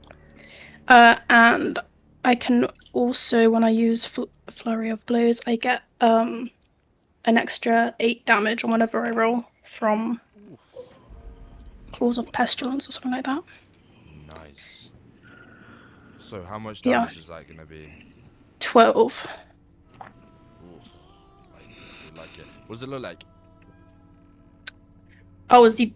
It's okay. not dead. It's just No, I understanding know. what it looks like. Yeah, I'm gonna run at him, and first of all, just take the dagger that I threw him out of his face. I was aiming for like his nose, and then just kind of do a backwards flip and kick him in the chin. Kicking him in the chin and taking his dagger out at the same time, you can see some of the tendrils in his nose be taken out with it. Some of these tendons that are in his nose, some cartilage as well, be yoinked out of it onto the top of this dagger, whilst kicking him in the bottom of the mouth, sending his chin up a little bit as he kind of pans and looks to the ceiling. You have bloodied him. You have a free action, and then we will move to Mr. Fabian.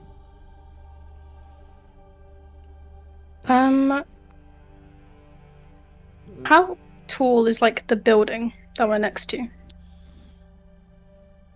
15 feet tall, it's not very tall.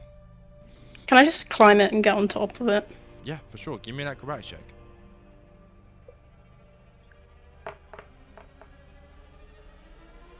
I would say kind of clambering up this wall, going up from where the door was, the rubble, moving it sideways, kind of clambering onto some bits of brick, some iron, wood. You get onto it, and it's a relatively flat rooftop, the roof, so it's nothing too much, but yeah, you can get on top. Mr. Fabian. Yeah, that hurt. So I'm going to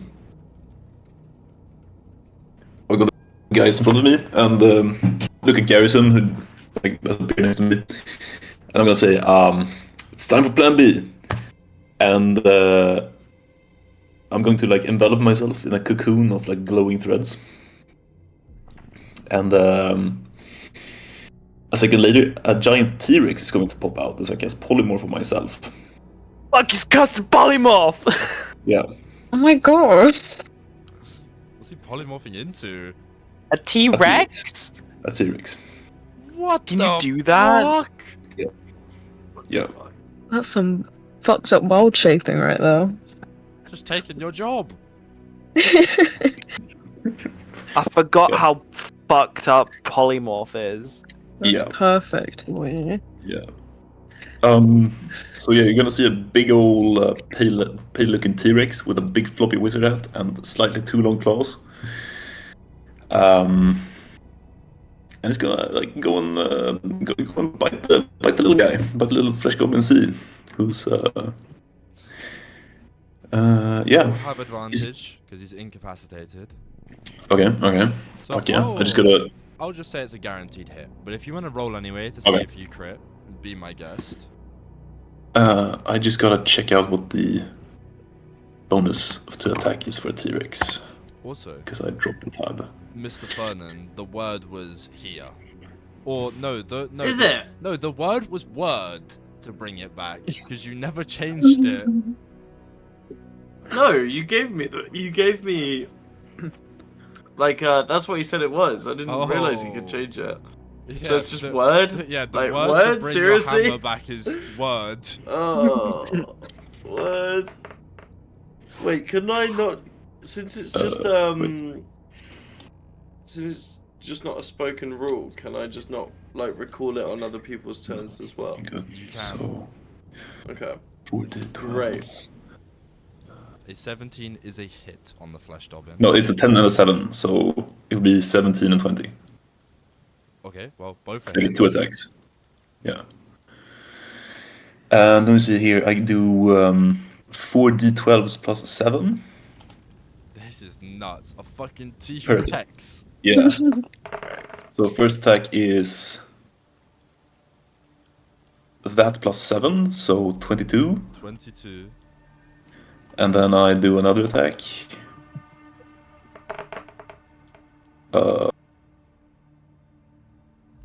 Plus 7, so 33. This guy's just done over 60 damage in one turn. Wizard! Wizard, by the way. Wizard! Wizard! Mr. Fabian, tell me what it Yeah. looks like. So the cocoon of glowing blue threads just pops, and now this that Fabian-looking T-Rex is gonna do a roar and then like run over to the flesh dobbin and just start goring it. Like it just start biting at the guts of it and like splatter red everywhere. And then like do a little happy dance with the feathers and like, oh my god, blood. Yeah. That's my turn. Gnawing at this flesh dobbin, kind of taking some of the chunks of it off, ripping out its intestines, the human anatomy that it loosely resembles, to you, in a way. Getting its key vitals.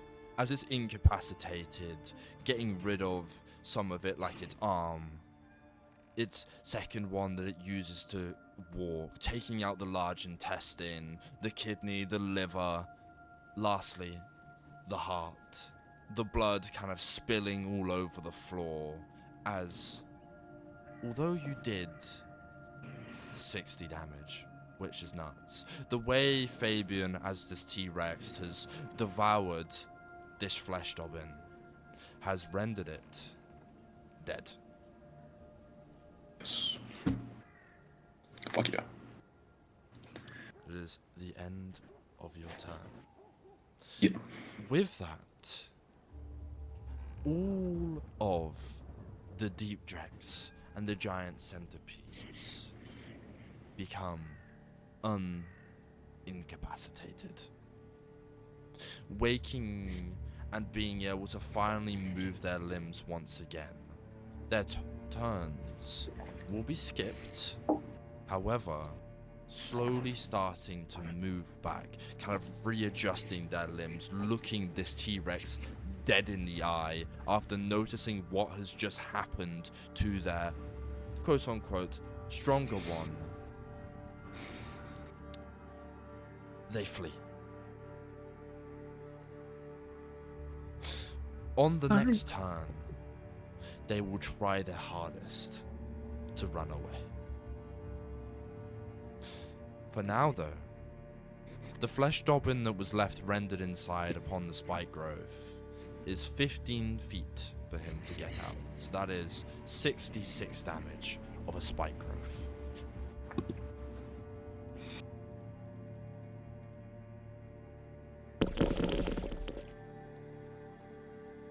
God. 22. You hear this kind of guttural shriek come from inside this place as another flesh dobbin appears behind it, beaten, bruised, its limbs slowly hanging down, the parts of its hands that it uses for basic movement being chopped off by this spikes, bits kind of digging themselves into its skin as it looks like it's struggling to walk. And with that, we move to Fernan.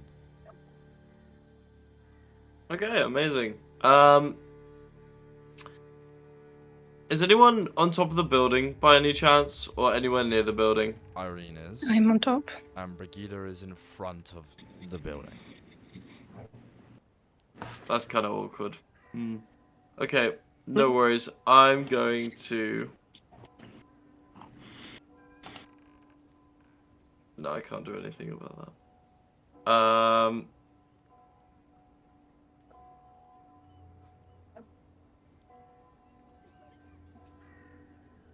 I'm going to do... Oh, I had this.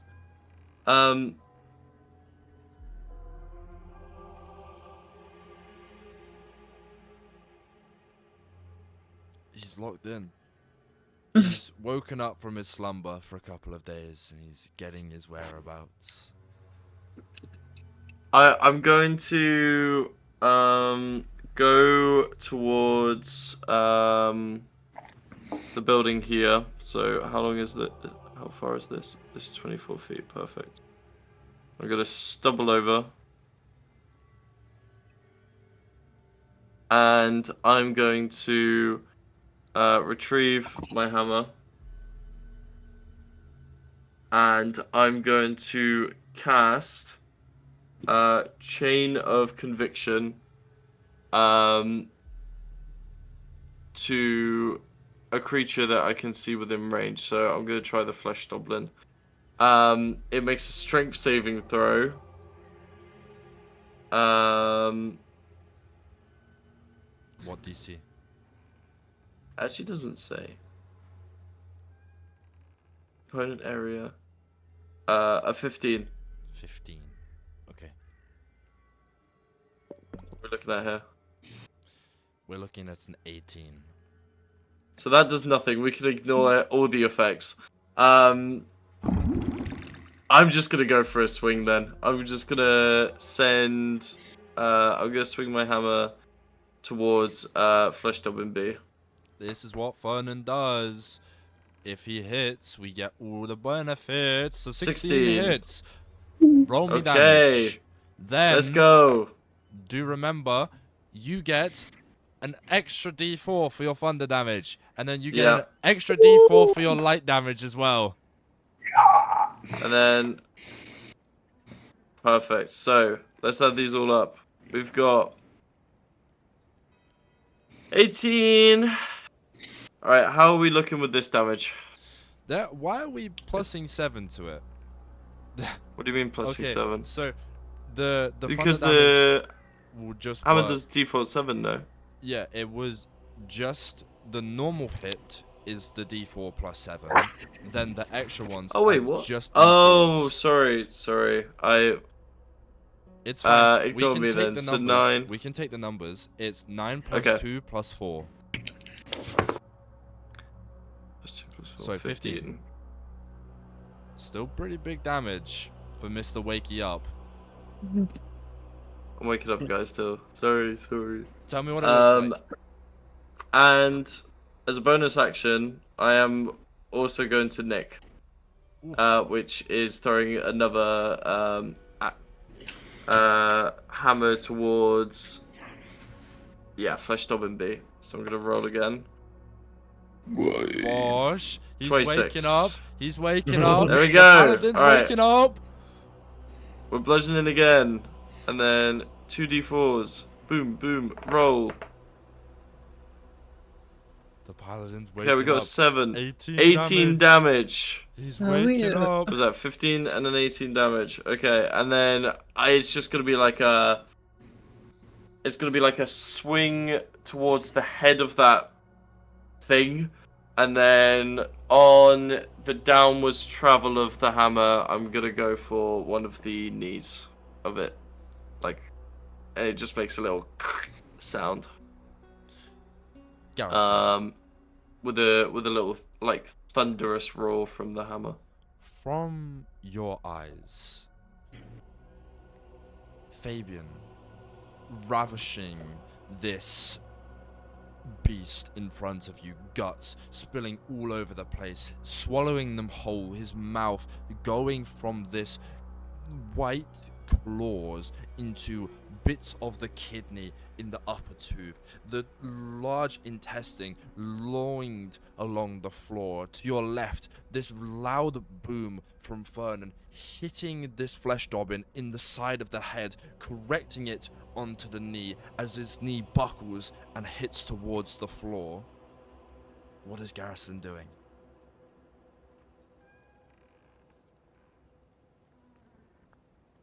So is the flesh dobbin is still alive? It is.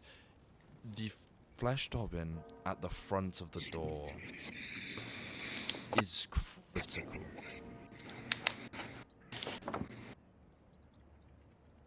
I think what happens in this moment is I feel this strange energy coming from the side of my belt. I look below to see the cutlass of Captain Briggsy stirring, and I can tell it wants a bit of the action. I kind of take it in my hand, and suddenly I feel myself compelled to steady on forward, and in the blink of a moment, I bolt towards that door, passing through everyone, and I just do one single slice through the neck of the flesh dobbin. Go for it.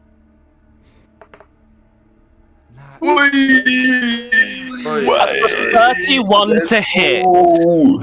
You miss! What? Imagine. No, you definitely hit. And that's a nat 20, so it does an extra D of whatever you are rolling. So if it's a D8, that's 8 damage already. It's a D6, It's a but D6, plus so that's 6 damage plus to it as well.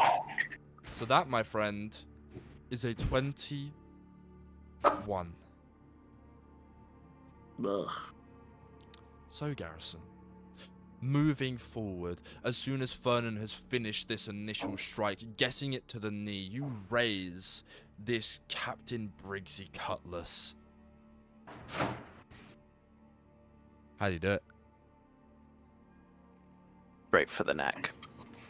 I slice through the revolting flesh, not even kind of taking a second moment to think about my actions. They're not really my actions, they're the actions of the sword. I mean, it wants to play a game, and I'm just letting it. As it rips through the skin, through the flesh, and through the bone. A clean slice as it drops to the ground. And I feel myself inspired by the bloodshed as I receive inspiration with the what's the action called? I think it's Win Big. Yes. And I look at the one in front of it, and let me just see what else I can do.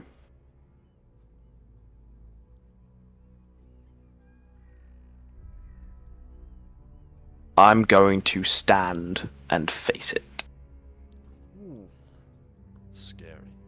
Moving further into the room, standing and facing this flesh dobbin, straight in the eyes. We move to your free action, if you would like to say anything to anyone. I just kind of say, I've got this one. Yrene. No, it's Brighida. I apologize. She didn't That's appear at alright. the bottom of my list. Oh man. Sort of hearing Garrison's confidence and that one strike, I put my trust in him. I'm gonna sort of take a step back and catch my breath, taking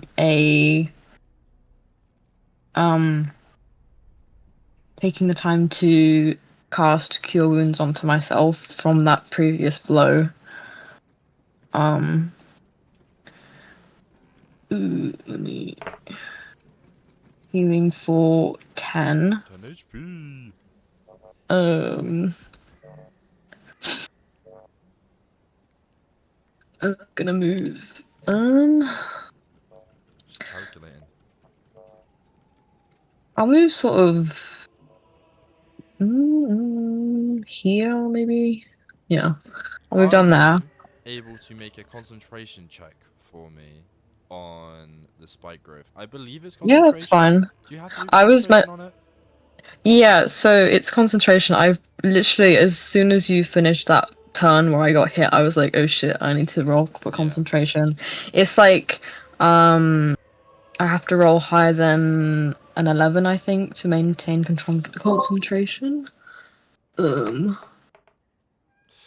Ooh, that's a 6. So, like, as before, when I was taking that hit, I think I just lost the concentration. And the spikes sort of retreat back into the ground. So let me heal a bit. But I think that would be I healed for my action. I can't really do much for my bonus. Yeah, I'll just heal myself, really. Okay. Any talking to anyone?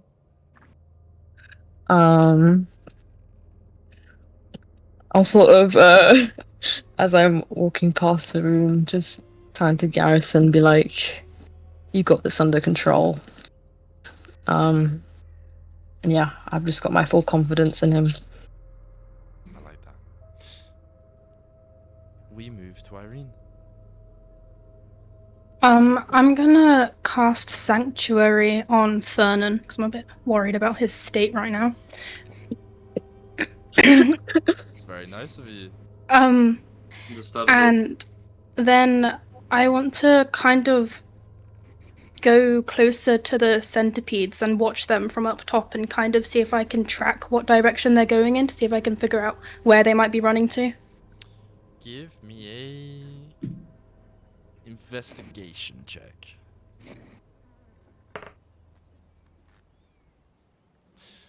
On an investigation check, you know that these centipedes didn't come up the shaft.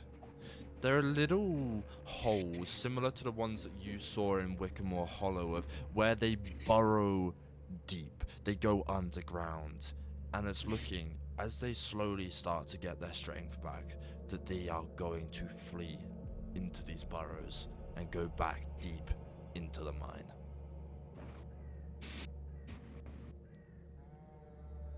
Okay.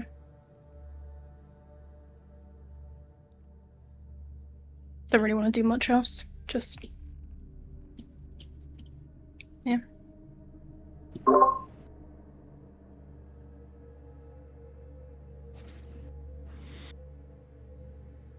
don't know why that didn't make any noise, but you know, each their own. RIP my soundboard. Moving further along to the roof, I would say you probably are able to get on to the top of that shack as Fabian, Mr. T-Rex. It is his turn. The T-Rex is going to let out a big roar, and look around for what else to munch on. And I don't see anything other than the fleeing centipedes and the deep drakes. Are they still? The deep drakes are still alive? They are trying to actively run away.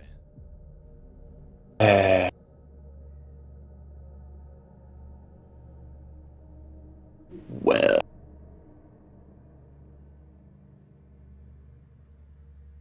T-Rex is going to try and chomp down on the deep drakes. Go for it. So that's first attack. Will it work? So it'll be 25. It works. Oh, 25. Oh. That's a hit. Where are you? Where are you? We're not doing that again. Sorry. We just did. Even Skilton chimed in. He wasn't here last week. That'll be 31 damage. 31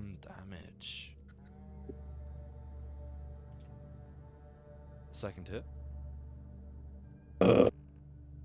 Whoop. 22 That is a hit again. for that. 22 damage. 22 damage. Well, Mr. Fabian, tell me how you want to do it. The T-Rex are they big? Like, how big are they? Human-sized, or? They are human-sized. They're monstrosities, but I would say they're about medium-sized. So like a 6-foot male.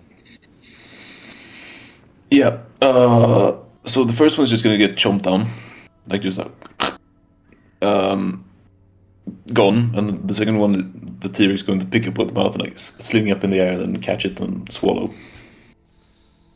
Flinging it up into the air, swallowing it whole, you can feel this kind of putrid blood in it. This green haze that I talked about earlier bubbling within its whole things as you crunch down on these bones. The blood and guts being spilled as your canines get into the body of this thing and it exploding in your mouth before going down and getting digested.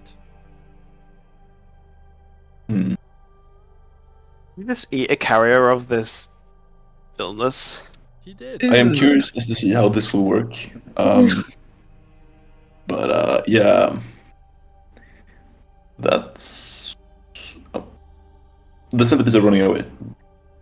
Or, They are. okay.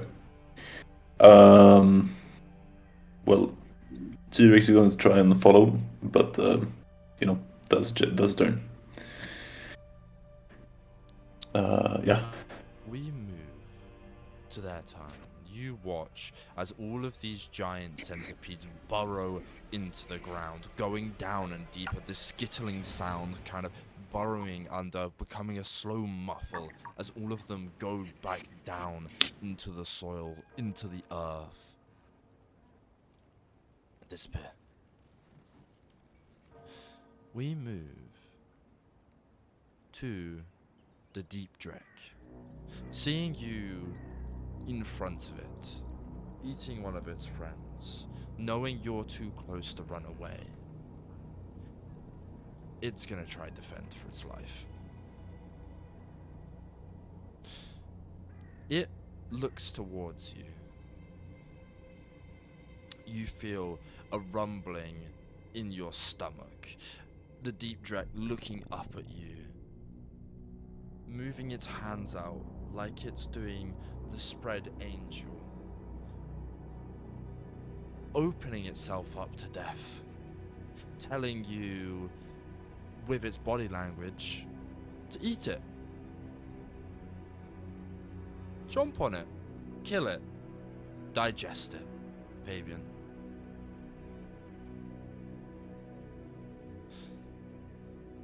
Do you do so?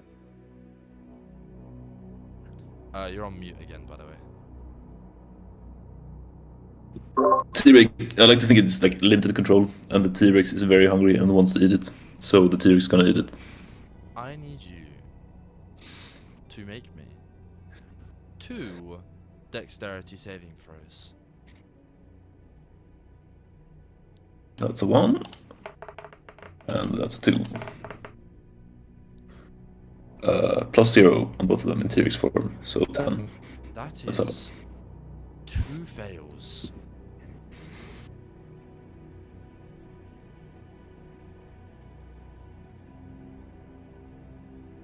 Oh my god.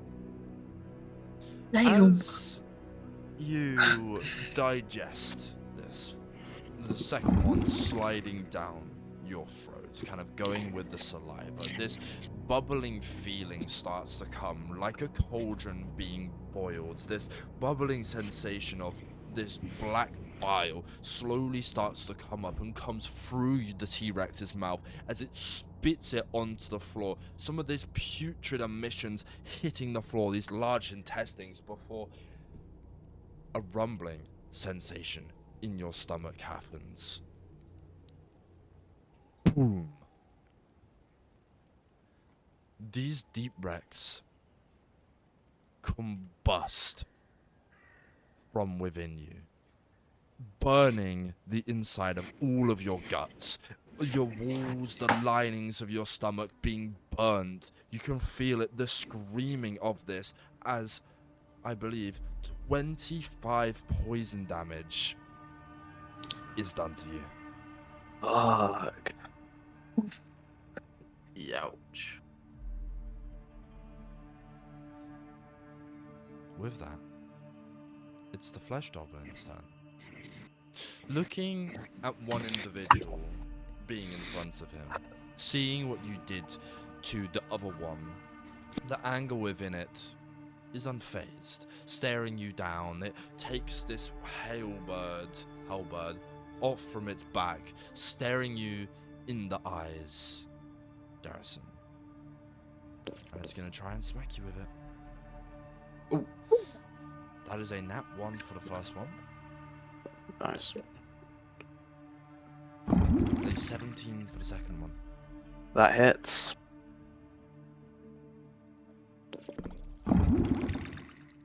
It's 8 damage. As it looks towards you, it takes this halberd, swings it with, and as you kind of notice it, jumping upwards, go underneath it, as it slides beneath your feet. As you land back onto the floor, it takes this claw from the side of it, digs underneath your feet, kind of gashing some claw marks along your shin. It's gonna deal 8 damage towards you, and move its claw back to its side of its body before staring at you and waiting to see what happens. With that, we move to Fern. Okay. So could you just tell me how poison works? Is it gonna continually do damage to Fabian? That is a thing I need to look up. Because once you're poisoned, it should be a DOT. I think it's just a condition that gives you It's a like condition, I know disadvantage. that. I don't think yes, it's no. You need to, from my memory, need to make a DC 10 Constitution saving throw every turn or take poison damage. Right. As a condition. I'm going to first. How far am I away? Yeah, perfect. This has caused a lot of damage to Fabian's internal organs. Yeah, I'm going to throw my hammer at the flesh dobbin. Let's go for let's go for another round. All right, how are we doing? A 12 misses. Not so hot. Not so hot. Fine, fuck it. The hammer's gonna pick a spot to ping. Evan. Where does it land? I'll say like here. Okay, perfect. I'm going to run towards Fabian, or hobble even, because this is really hard now with one leg. It's like just imagine me like bouncing like a rabbit or something over, like stumbling over. And I'm going to use Word of Radiance, is it? It's Word of Radiance. I take 5 out of my healing pool to restore poison. 2, 3, 4, 5. So I have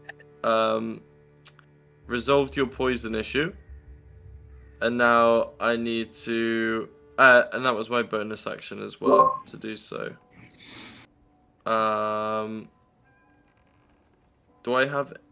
I have 2 actions per turn.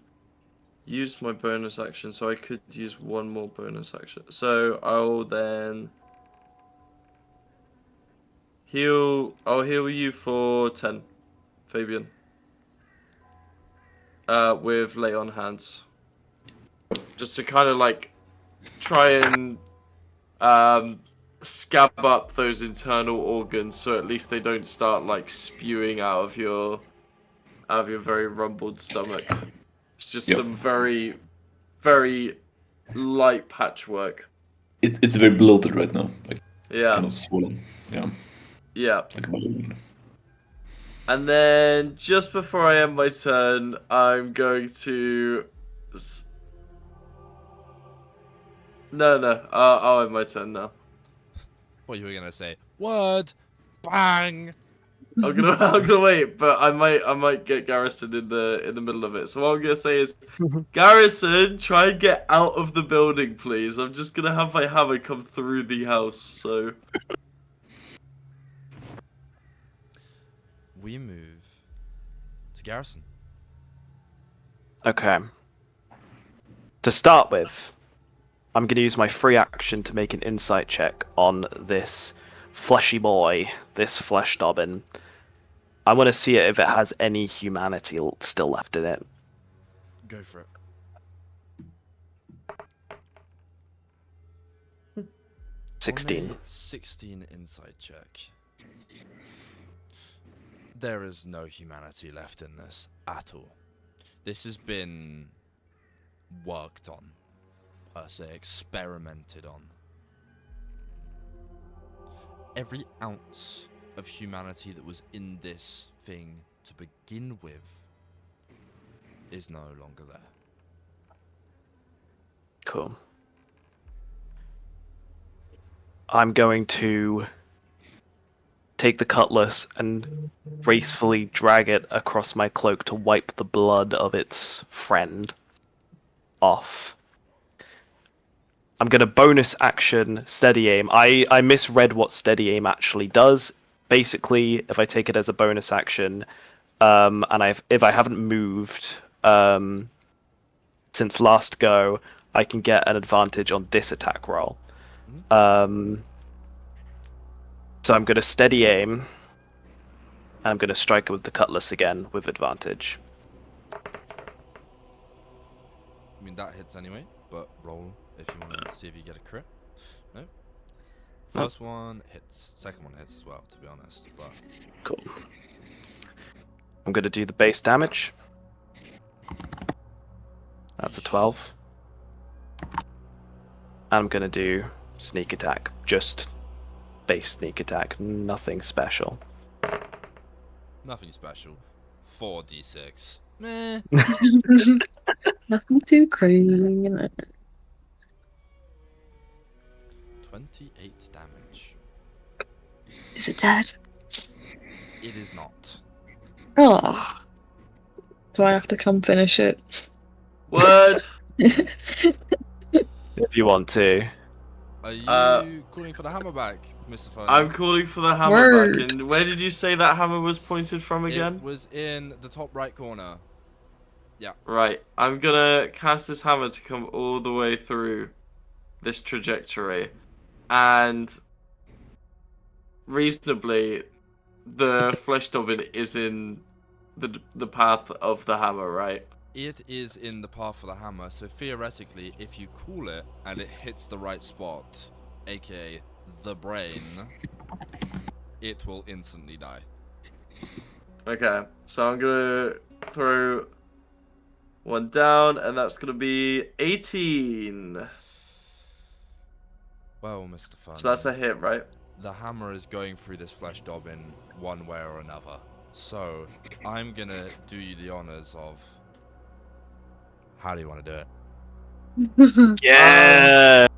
Oh, yeah. Because on contact, it smites and thunders, of which it's an undead creature. It's like, the hammer basically recalls through, begins burning the creature, and then as it's traveling through the flesh dobbin, it kind of just makes a thunderous pulse that kind of just disintegrates the poor creature. So, yeah, it just explodes.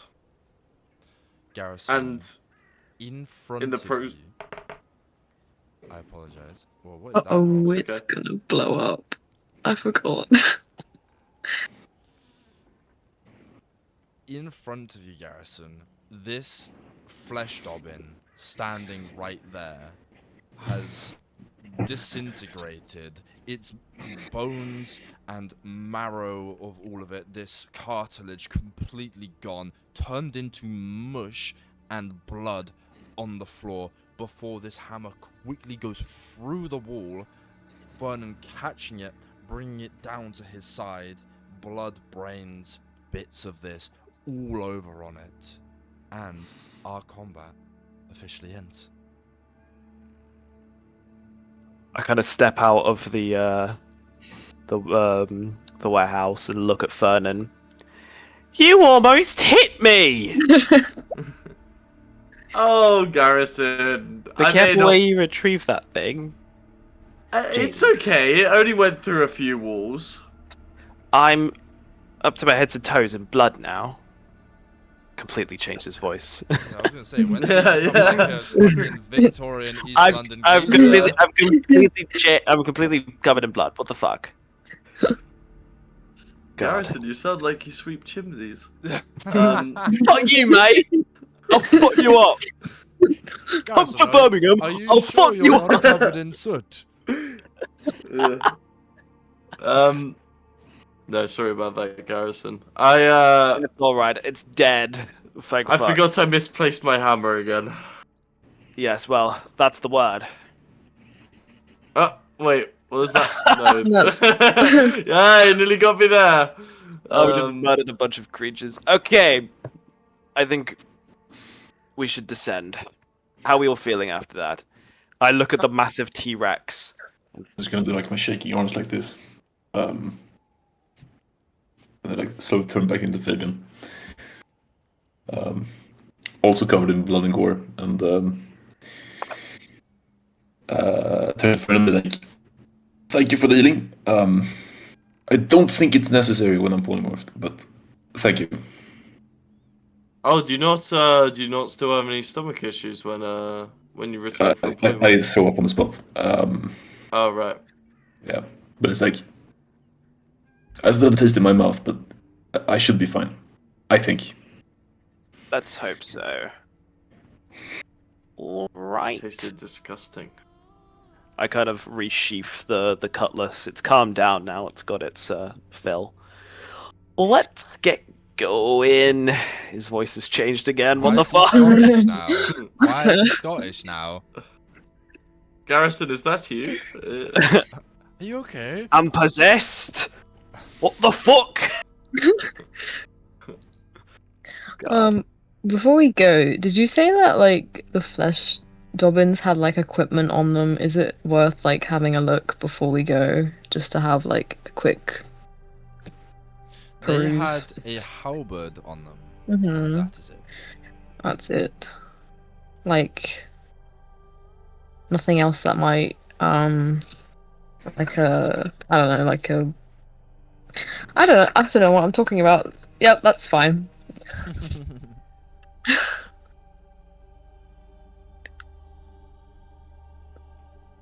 You are probably fine. The things that they have on them are the halberds, and that is it. The rest of it was just their body. That's probably not worth taking then. Yeah, if we can proceed now, I guess. Oh, music change. Yeah. Nothing too scary. Ooh. We check the inside of the house for stuff, clues, loot, you know. If Oh, I guess we could. Oh as shit! well. Yeah, we never Yeah. actually went in there. would Ooh, like. I mean, you snuck in there. What is there? Also- There's... Yeah, okay. Should we maybe? Yeah, Take we can take a minute or two just to. Yeah, I would love to get this gore off me.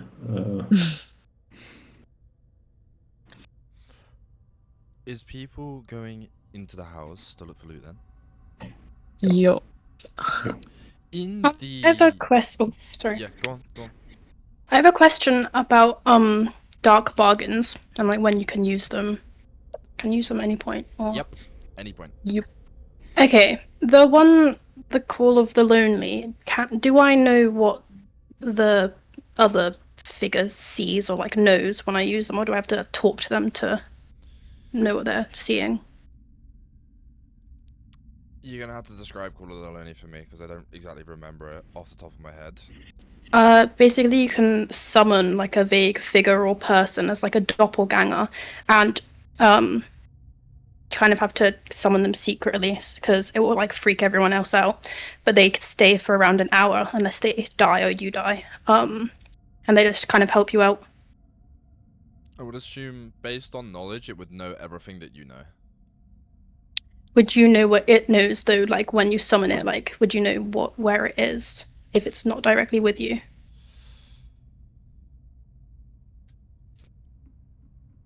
I'm gonna say because you summoned it, yes. Okay, I'm not gonna go with them. Ooh, what are you planning on doing, Yrene?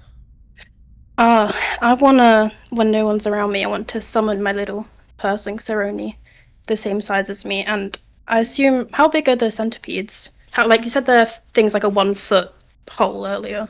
Yeah, dependent on the size of them, they're not exactly big tool-wise. They're just very long, like grotesque long. So the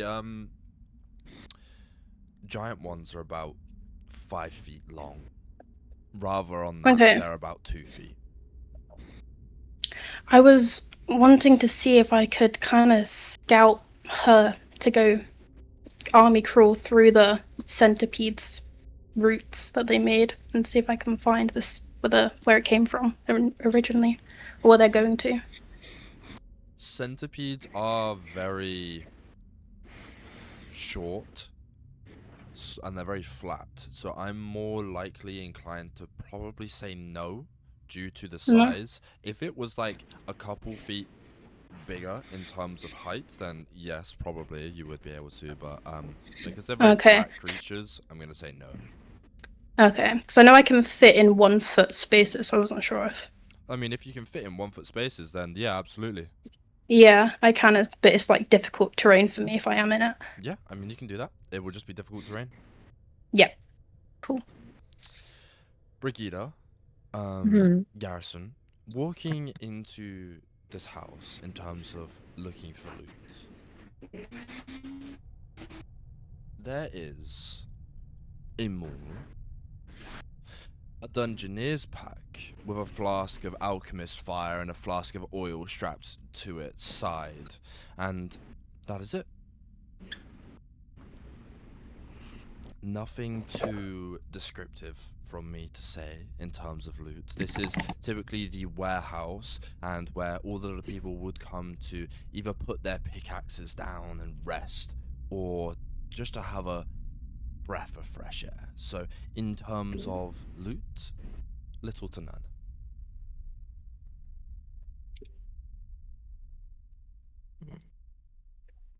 We're going to need some sort of light down there.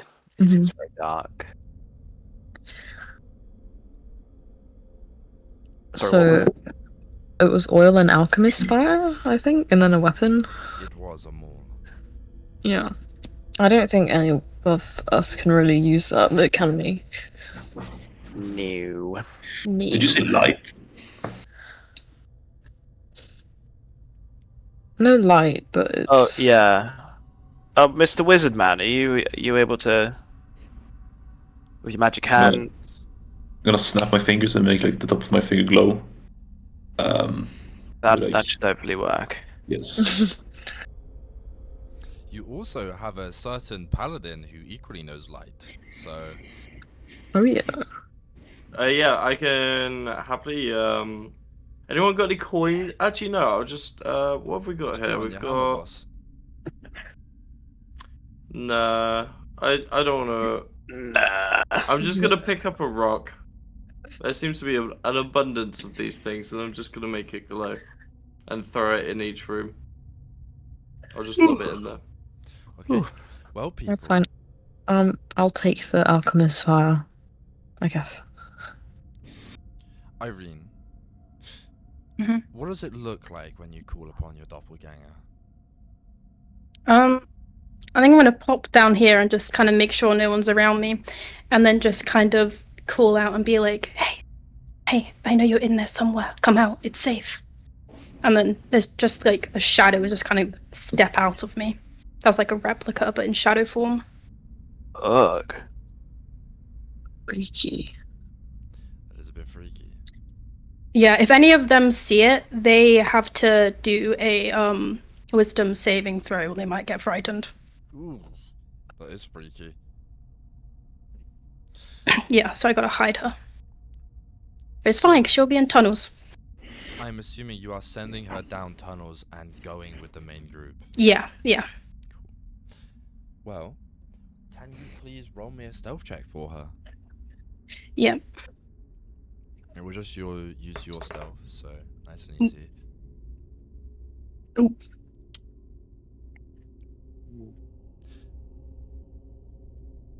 I have bad news. On a 6,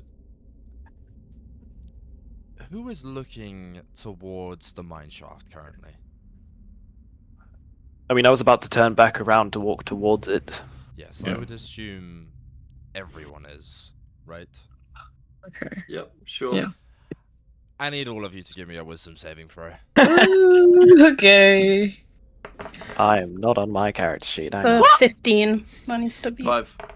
That's 25. The fucking mic cut out from Fernan was great. Okay, so what is the Wait, DC? hang on. 15. 15. Oh, so no. Fernan fails, Fabian fails. Another Natural natural 20. 20. Oh, yeah. What can I say? I look at the thing and I'm just average day in Druskenvold. On Real. Brighida and Garrison, you notice this little black spectral shadow of Yrene tiptoeing really badly across this open space, kind of trying to be quick with their motions, but in the darkness it's standing out per se. That's quite a hard task to do, but Fernan, Fabian, after completing this fight, noticing this shadow at the end, you think another monster is approaching once again, and both of you gain the frightened condition. But in terms of Brighida and Garrison, you notice that this is a little figure of Yrene sneaking off. I kind of look at it straight-faced and just say, well, I shout. You're not much of a rogue, are you?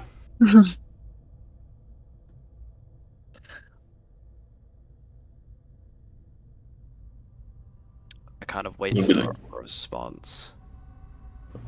And I look between everyone and see their terrified faces. Oh, relax. Just... Actually, what are you? I shout to the shadow. It's gonna ignore you. And just carry on trying to do what it's doing, pretending that it's still being sneaky. It looks like the child. It looks like Yrene. He's multiplied. Did it take your soul? Should we? I'm just gonna pop my head round the corner and pretend nothing's happened. Yrene, do you happen to have any relatives? Not that I know of. Your shadow is moving. Don't all your shadows move when you move? Yes, but it's moving Not in that way. away from you. Hmm. Ah, I see. I'm gonna cast Calm Emotions. Nice. Nice. Yeah. Okay, who are the two people that got affected? Fabian and Fernan. Yeah. Me, fair. yeah. You're just gonna tell Okay. them to shut up. Right. They need to do another charisma saving throw. I don't know what the... I think we do Christmas saving throws, or Do you need to do it if it's like your own... Yeah, I assume so. yeah, I think you cast it on us, so we have to save against it. Okay. Yeah, I don't know what the DC is, so... Oh, 14. Ah, nice. Charisma. Finally, a good roll. No, but I need you to roll badly here. Yeah, I failed. Oh. You failed? Yeah. Okay, Yeah, you're I no failed. longer frightened then. Oh, okay, yeah, that makes sense, Yrene. Fernan, I hate to be the bearer of bad news, but you rolled a check, not a save. Oh, no save. Oh yeah, okay, that's fine. 22. I'm 22. rolling Oh, well now. no. I also Yeah. need, Yrene, I need, in your opinion, you can choose whichever one you would like, deception or persuasion, to talk to these people about this, because you know what this is. However, if they figure out, Deception. if you want to do deception, tell your lies. Role play it out first though, then roll for me. Okay. I'll just be like, oh, I mean, did you not just see me moving? That was moving in time with me. Are you guys okay? Did that fight mess you up a bit too much? Is the shadow moving with her? No, imagine Irene's walking forward, and you see another shadow of Yrene hitting a little sneaky movement behind her in the back, going from east to west while she's moving north. I'm gonna You know, quickly look behind and start mimicking it and be like, don't know what you guys are on about. You know, Irene's got a point, guys. We have just had a very long fight, and I've been on a boat for like who knows how many days. You've lost so much blood. I think you're just a bit delirious, to be honest. Okay, I'm gonna wait for you to roll your deception, Roll but I am deception, countering that with please. an insight. Yeah. On a 13. Let's see. Yeah, that's a 19. A 19 knows by her body language. I'd assume monks aren't very good at lying. So for someone as experienced as a sinner in this regard, he can see through this facade. So if you would like to call her out on it, be my guest. All right then. So you wouldn't mind if I shot it and I get out my gun no. and aim it? Okay, I'm gonna jump in the way and say, okay, fine, but it's helping us, okay? I know it might look a bit scary, but that's my friend. That's my Fucking friend. Fernan's in tears right now. He looks like he's seen a ghost. And is he not in tears? Oh I mean, God. aren't we all ghosts practically anyways? We're all dead. Don't Druskinvold logic me, little miss. What the fuck is that shadow? It's my friend, I told you. How? Let's Ow. it's time for a story. It's It's made story Fabian time. goddamn. Oh. Pause. Even- Pause. What do you mean we're dead? Oh. No. no. Oh no, we're doing this again. First time. Oh dear. Do you What want do me you to? mean? Actually, it's one of your guys' turns now. I'm always the first to do it. Oh wait, I wonder if I can find it. I think this is Oh no, someone needs to inform him. Right. Who wants How- to be how- the bearer of bad news? Love how that was just like a collective reaction. Oh no! Here we go again. Whose turn is it this time? so. Look, I had to tell you, Vernon. Sending gift. As Oh. the most recent person to have been awoken to this information, we're not in Reafold. I hope you understand that, right, Fabian? What the fuck are we? Well, we're actually in a new world per se. We're in Druskinvold, and which is why everything is so fucked up right now. As we have found for however long you've been here for, and we're dead. We're dead. We've been dead for a while in the real world in Reafold. Who knows how long? But yeah, that's kind of why we're all here. I've been trying to get out of this place since I found out. So yeah, I've got places to be. I thought I was on vacation. Vacation. Oh, Fucked up vacation. So wait. I was wondering why is everything so shit here? Like, it's cold, it's smelly, it's dark. Yes, Everything's trying to kill me. Like, what the fuck? it's purgatory. You But die. like, how did I die? When did I die? I don't have any memory Tell of dying. me. I don't know. I don't know. I don't actually know how any of you died. Are we telling? Is it proper Is it story time? time? Yeah. It's Is trauma bonding. it time to? I believe I told you I got killed by a donkey, but that was a white-faced lie. I thought you meant you just got knocked out, or it was a euphemism or something. No, we're all dead. We have been for a while. Mhm. At some points, maybe we'll escape this shithole. That's my goal anyway. Yeah, been like that for quite a while now. I've been here for years now.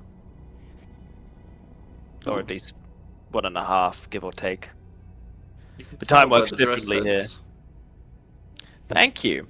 I stole this off of someone. I point to my robes. He was a interesting gentleman. Now, let's go back to the shadow at hand. Mhm. Your friend. Mm-hmm. She's gonna, scout out where those centipede things went. How were you two acquainted? Oh, when I was dying, she kind of told me she'd be there for me if I felt a bit lonely. Oh, that's nice. Yeah. Still haven't really explained who she is. Is she you? She looks like you. Well, yeah, she looks like me, but she told me she's She can Mm. speak. she can. Well, we have our own forms of communication. Yeah, Evan. Yeah, my friend Lumira basically is part of her. This is how I stay connected to her. So it's the fractured spirit of your long-lost friend. In a sense, that's what she says at least. Do you know if you can trust it? She's been nothing but nice to me. She's helping us right now. Yes, Are you but really scared of it, 10-year-old shadow figure looking thing? as a matter of fact, slightly. I mean, you can't trust anything here. It's how I learned to survive for so long. I barely trust any of you. I mean, I only really trust you because I know you're all new. He didn't even know he was dead. I'm not Okay, dead. but she's just crawling into a hole right now. How's she gonna harm you? That's true. I don't know. I wouldn't be so trusting. Sometimes people are nice for a benefit, and I look at the shadow. I'm not sure if that's people. I mean, for now- I'm not really a person.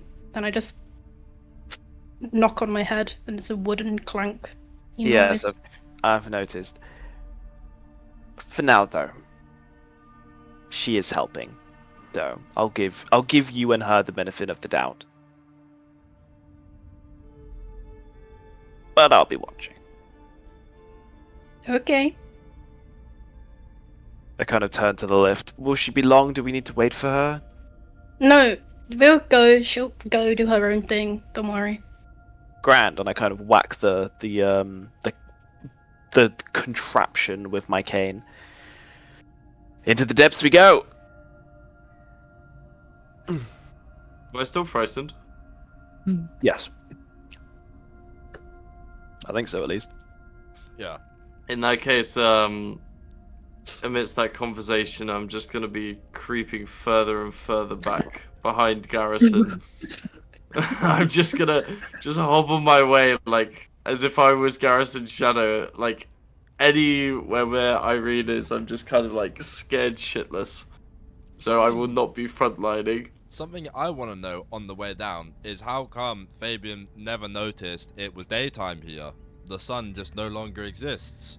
But, you know, that's a question for on the way down into the mine shaft as it gets darker and darker.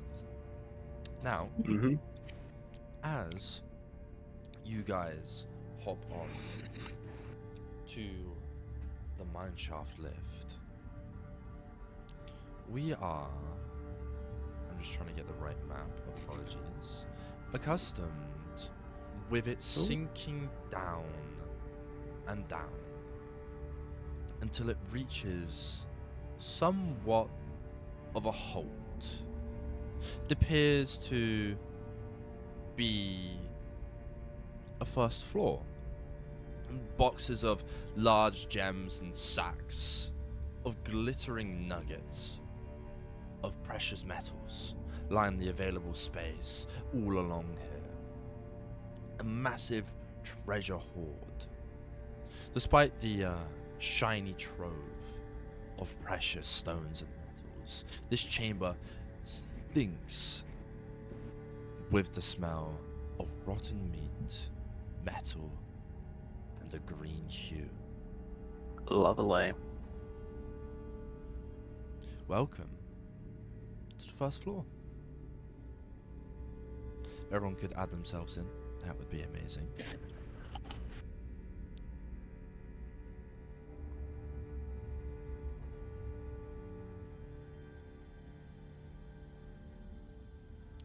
If coming in, who's going first? I could do so. Lead the charge. Would you like to do anything? For anyone that is going to go first, before I do that, can I please enchant everyone's items with light? Unless you can enchant would my like to cane. still. Enchant your cane, yes, very well. I present my quarterstaff, and you can light that up as well. Also, are you on My crutches dagger. then, Fernan? He's on a crutch. A crutch, crutch, yes. I kind of just notice So which is kind of why I've just been lobbing my hammer, because what else could I do with it? Like, it's literally just like me just throwing it, recording it, throwing it, recording it. I feel like we need to fix you up with a false leg. That crutch is not going to do you any time after this. I mean, my foot is in a jar. It is perfectly attachable if anyone is like a good enough seamstress or surgeon or whatever. We'll wait I've until got Mabel's back in our ranks to deal with that, Yeah. maybe. Okay. In the meantime, Fabian, what would you like enchanted so you can see? Oh, I was gonna ask if I can enchant my mage hand to glow. I could just enchant you, yes. You're just gonna start kind of glowing though. It'll be a little bit awkward at first. Your eyelids might start flashing very brightly. Yeah, it's fine. Just cast it on my hat or something. It'll be fine. Okay. You've got a little torch hat. And Yrene? What do you want? My dagger. Okay, just throw it over and I'll enchant it. I'm not coming near. Okay. Just don't throw it at me. I'll throw it so softly so it just lands by Just your slide foot. it along the floor. Slide it along Slide the it. floor, Yrene. Okay. Thank you. Sliding. Okay. Well, I'll enchant it now. Oh, what was that? Okay.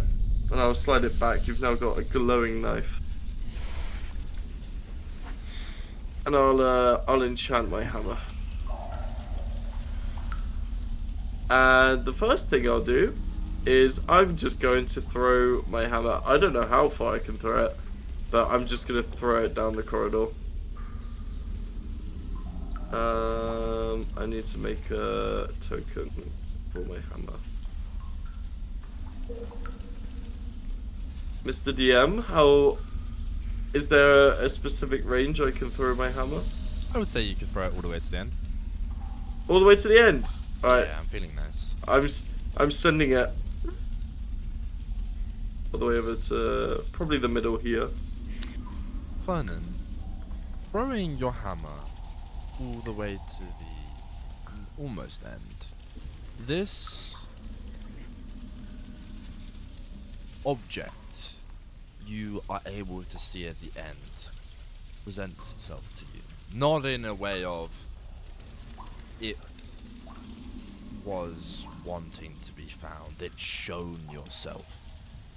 It's shown itself to you by you being here. And what it is a dangling from the top by one of these beams is an optic nerve. You can see the singular muscles in it connected by tendons, blood trickling down from it into a single eyeball, staring directly at you, hanging by its optic nerve, looking around the room before setting its gaze solely on you. On me? Yes. Okay, interesting. Did anyone else see that? Can I shoot the eyeball? You can, if you would like. I mean, whilst we've got vision on it, it's right there. Oh. 16. Alright, it's still a 10. Look, 16. Bless you. Thank you. Is it not 18? Because it counts as a 10. No, because it's an attack roll. I only get that for ability checks. I see, Garrison. I see. Tell me how you hit it. As soon as I see it, my brain instantly goes makeshift security camera, and I quick draw and line my sights and shoot it, and then do a little flip and holster again. As you do that, this magical Jinxcraft bullet zooming straight through it, some of the blood and kind of the lens of it through the cornea as it hits the floor and kind of splits into half. As it splits, normally where blood would be kind of coming out between it, gushes multicolored twisting patterns slowly etching their way towards you. Now, I would say, Fabian, you would know what this is. Okay. This is a hypnotic pattern. Oh. Due to this being shot, it's making its way towards you, slowly but creeping.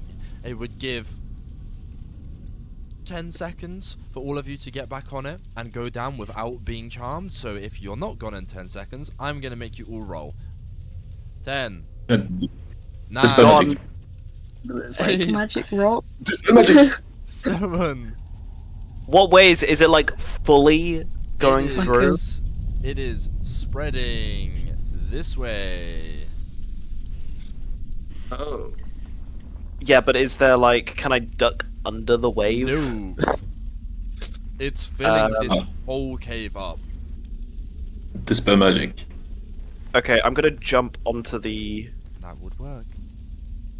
Fuck yeah. Yo, you. Tell me what it looks like, buddy. I just reach out my hand like this and do a slash, and it's just. How much of a range is Dispel Magic? 120 feet.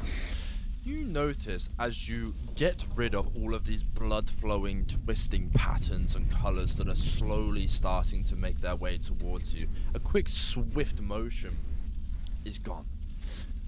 Next to Fernan's hammer, the treasures and jewels that you saw at the start here, equally,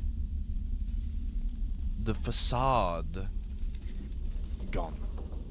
From where these jewels and gems were, now lies bits of intestines, blood, bones, limbs, everything that would be the grossest human parts to look at, lie bare of where the treasure was.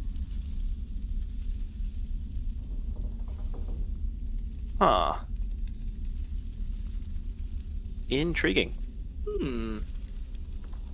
So it was a trap. Thank you. Well avoided. So, within those boxes of treasure, there's literally nothing else. It was literally just an illusion.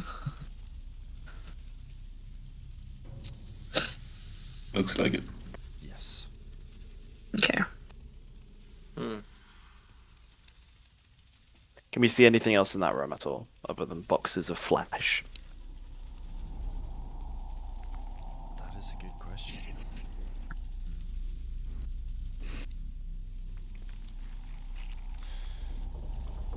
No.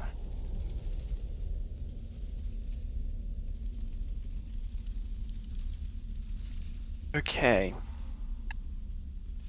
And the way there isn't a way forward. It's just this is just the first floor. We need to get back in the lift if we want to go down further. Be back in the lift further down. Okay. Have we? Do we think it's worth snooping anymore, or do we just go back into the lift? I mean, if there's no loot, I'm not wasting my energy or resources on needless fighting. Yeah. Don't know how anyone else feels. Yeah, I do. Yeah. Gary is just completely stuck in thought, trying to work out if there's. Oh, what happened to Fernan? Where did Skilden go? Skilden just disappeared for me. Died on the video ninja. He's equally stopped talking, so maybe his Wi-Fi died or something. Oh well, we keep on playing. He'll come back when he comes back. Mm-hmm. Okay. Yeah, I don't think there's anything of worth here. It would seem weird that they would put in a treasure bait and then add guts in here and then actually have treasure in here. You're right. My gut is telling me that was too easy, but maybe. I think it's too easy because I spent a pretty powerful spell getting rid of it. That's true. I mean, if you have the feeling that there might be something worth looking for, then Oh, I just feel like there might be more danger lurking around the corner, to be honest. That's what I feel like too. There would be no point in having definitely. a pattern to charm us if there's nothing to act on it. Alright, let's get back at the lift then. Yeah. Going back onto the lift Oh, there goes good. and Yeah. further down, we come to another floor. Overtuned minecarts and gold cactuses, everything like that. As I said earlier, litter the entrance to this tunnel. It's sometimes an old way to get into here. that wouldn't Okay, be- there we go. Welcome back. Welcome back. Thanks. He's alive. Is he back? Sorry, on this? I, double check. Yeah, I faded out of existence for a second. That's fine. Again. And it was good because I actually clicked the wrong floor. So, whoopsie. Whoa, deja vu. oh Oh, boy, I don't oh like boy, me neither. That looks pretty Where- gross. Where even have we come from? Where is the lift here? 3, I think. Oh, That's 3. that's 3. But that looks As pretty As- fucked up. You were coming down. The lift hits the bottom. The shaft ends at a rough floor a few feet below a long tunnel filled with a haze in it. A heavy bronze door nearby is cast in a dim, pulsing, greenish purple light that somewhat illuminates the mist. The sound of trickling water echoes from further down the dark tunnel. The stench here is somewhat oppressive, stinking like a combination of rotting flesh, sweat, sewage gas, oxidized iron, and many more. The walls themselves are slick and seemingly soft to the touch, squirming, moving, almost like it's got its own hive mind to itself. Now, I need all of you to roll me a DC 16 Constitution saving throw.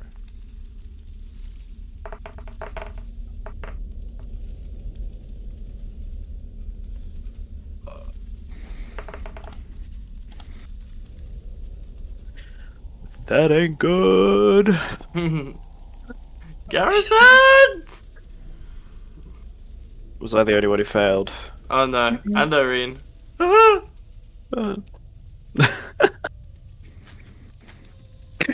For those who failed, there is a miasma, and as its putrid thing tickles around you, slowly getting more, Garrison, you breathing it in, Yrene, it kind of getting below your wooden skin into your system, kind of starting to rot away on your wood. Both of you have the poisoned condition. Shit. And also, If I have advantage to avoid it, can I re-roll on a saving or no? I'll be nice. I'll say yes. Okay. Well, never mind. Still miss. Both of you are going to gain a level of exhaustion as well. As Yeah. this putrid miasma is hot to deal with. Like, you can feel the temperature. You are slowing down. Your body slowly coming to a halt. And coming down onto this floor, a familiar figure is stood next to it. By the bronze door, guarding it, is a flesh goblin. Stood next to a what looks like to be something that you might have not come across yet, but it's this. I wish I could change the size of that, but looks like a previously encountered centipede. You kind of hear it moving a little as it starts kind of skirmishing around this whole place and kind of moving up and down these Didn't like walls. that. Kind of looking towards these guards in front of this bronze door, not immediately attacking, kind of looking towards you as a group. These sigils placed on the walls all around you. The tunnel leading further downwards, with these sigils moving across the wall as almost like they have their own life towards them. A chamber at the bottom where entrails have formed into a rough, knotted pattern on the ground, and these sigils feel like they writhe as if they were alive. Looking towards the skitter swarm, not knowing its name fully yet, but I will say, Fabian, you know what this is. This is the one that burrowed into that person at Wickamore Hollow. This is that type of centipede. So to be careful around it has to be key. Now, where all the rocks are doesn't mean the lift is broken. However, the Flesh Dobbin and Skitter Swarm haven't seen you guys yet. So, if that's if you want to go loud, you can go loud. But if that's wanting to be stealthy, that also. Well, we're also still radiating light, I will just say that. You are. So So unless the they're stealth blind. might be a little tricky. I've always got Pass Without Trace that can help us with stealth, but if we're literally glowing so bright, I'm not sure how much that is going to help. I am literally a hobbling, glowing, clinking, like, heavy elf, so I don't know if this will... I mean, I could sit in a corner. I'm poisoned and exhausted right now. Alright. Oh, yes, I'm going to cast, Purified Poison on both of you. Oh my god, thank you. Yep, you guys are no longer feeling that sick. Grand. Exhaustion I'm guessing the is still there, exhaustion. Yeah. Damn. Garrison, looking around, after seeing the rashes on the Green Queen Innkeeper beforehand, you notice with your passive perception that the markings and sigils on the wall have a strong resemblance to the colours and the fevers of what was happening to the keep. I kind of lower down and whisper. I think whatever started this illness or how it was made, whatever it is, it has something to do with what's inside that room. How do we want to handle this?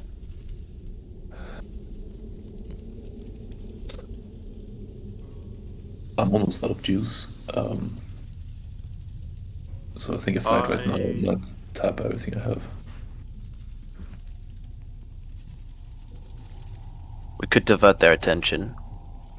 Are these creatures technically undead? Or, or fiends, or anything? What creature type are they? Monstrosities. When I scried one earlier, I didn't get any undead. Yeah. Unless the Skitter Swarm is a beast, but I don't think so. Does the Skitter Swarm have any relation to the Boogle Swarm by any chance? It may do. Okay, so I have 3 casts of protection from evil and good, which will give 3 people protection or advantage on any saving throw against an effect or attack from an undead. So these guys. So let's probably do it on myself, Brighida, and who else is frontlining? Yrene?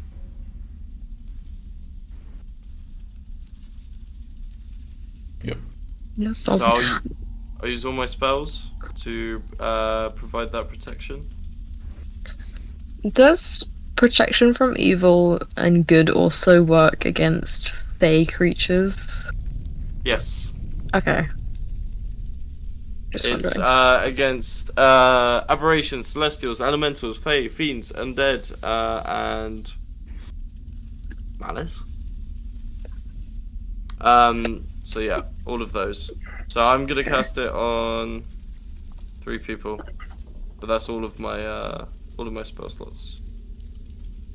You sure you don't want to keep a few just in case for something else? I miss everything else anyway. It's fine. Okay.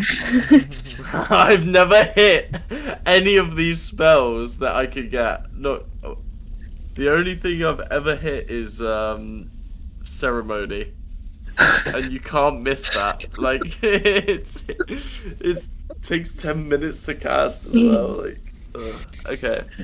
Okay. So If you just want- remember you've all got advantage. Yeah. And if you have anything sort of that requires a saving throw, I don't know how to roleplay this well, but I can force it to be a 7. But only like if you call it before they roll. So that's useful. I can do the same move that I did upstairs, where I try to hypnotize them and force the big guy to fail, and then we just start hacking. Oh, you also have anything you attack has disadvantage if they are one of those creature types as well, Okay. which is super useful. So maybe I should have given it. No, that works. All right, everyone just starts swinging. We're going in more fighting then. Before we do, can I ask something? Was that you? You said there were like sigils somewhere, right? There is. Does it seem that they're like emanating anything or like powering sort of like I don't know how to describe it. Like, are they?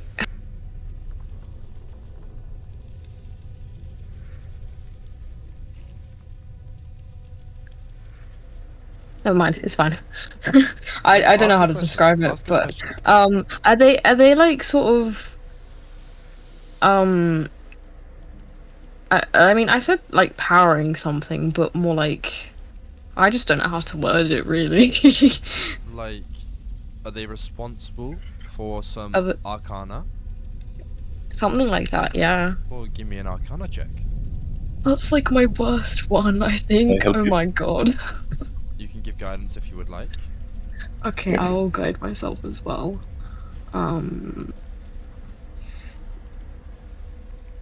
So okay. Ooh, it's not great. And then D4 add to that. You get advantage if someone else is giving you guidance. Yeah. Is anyone gonna roll help me? again. Yeah, I'm giving you the You're help. good. Okay. I'll roll again. That is like worse. Oh my god. So much And then- worse. So did I get the help action or am I giving myself guidance? You got the help No. action from Yeah. Fabian, and you're giving yourself guidance as well. Guidance as well, so I add What, 4 to 13? my highest, which was On a Not great. 13, knowing the sigils relentlessly match up with the conditions people were meeting, the circle of entrails in the middle of this gruesome room, kind of the stone walls around it slowly moving by themselves, kind of skittering along the walls, releasing gases, clouds that condense like dew on the walls and seep through the soil of the whole place. This green purple residue slowly moving out like vines, spreading. On a 13 arcana check, I would say Brighida would be able to put 2 and 2 together, realizing that this down here is the cause of the plague. oh shit. I sort of tell that to everyone that this must be causing the illness, but I also turn to Fabian to ask sort of if he's able to maybe like, well, what he did earlier with the hypnotic pattern, if he's able to like dispel it basically. I can dispel one more thing today, then I have the rest. Okay. Can we just fireball this entire cave and just let it blow up on itself? That sounds like a very bad idea. Yes. It's like a very good idea if we had fireball. Does anyone have a fireball? Oh yes, no, I have one right in my pocket here. Convenient. I just pull out my toy riverboat.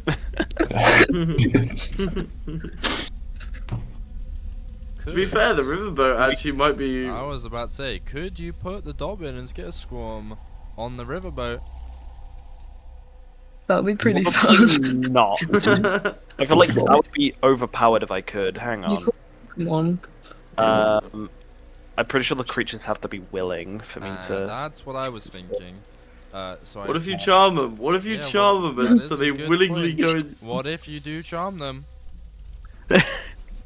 Passengers, as a magic action, you and up to 12 other willing medium or smaller creatures you can see within 30 feet of yourself shrink to tiny and appear aboard a riverboat, along with up to 300 pounds of gear per passenger.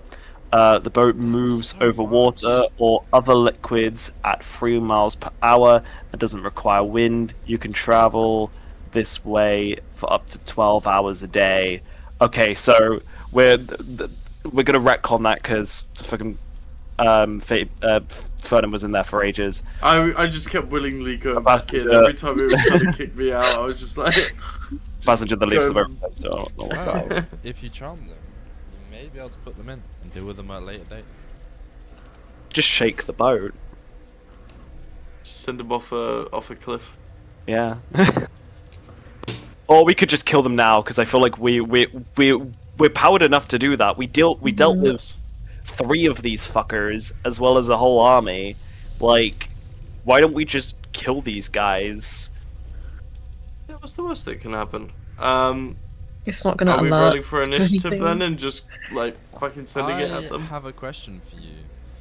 Mhm. Did you put light on Brighida, Fernan? Yes. And Of course, Brighida, stuff. what does guidance emit? A faint light. Yeah. That's great. What if I did it like sneakily? Oh, it's too late for that one. Fuck. This golden light slowly starts to emit down the hallway from it was, adjoined by many more blue ones kind of following it from behind. These light sources slowly sweeping around. You hear a head turn, this body motion cracking of these cartilage. This is the sound that the flesh goblin makes. The draw of the halberd. You can hear it scraping alongside the floor. He's moving it on the walls. You can hear the drawing in the soil from it. And as he turns the corner, notices all of you. And immediately is going to lunge towards Fernan. Because of course. Of course it's him. Initiative. Fernan's the first one. So, Does the 20 hit? Let me think about that. Don't worry, you've got your revelry suit to keep you what safe. is your AC? Actually, wait. First of all, they have to do it at a disadvantage. Fernan? Okay. I will roll once again for them then. The first one got a 20, and that turns into Get a 14. fucked. And I have armor of the- 14. The claw turns into a 21. Oh. No, Okay, it turns the into first a one does. 17. The claw turns into a 17. Is that still here? No. Sorry, yeah, it does still hit. Even. 17 still hits. Yeah. As this flesh goblin turns the corner, initiative's not rolled just yet because this counts as a surprise for you guys. So your turns are most likely going to get skipped. As it turns this corner, spotting this guidance light, noticing people, it lunges forward, swinging this halberd immediately, getting at this wooden structure, Fernan ducking underneath it, kind of moving around, getting this claw action and moving it at the same time, trying to amplify the stressfulness in this environment. And it is going to do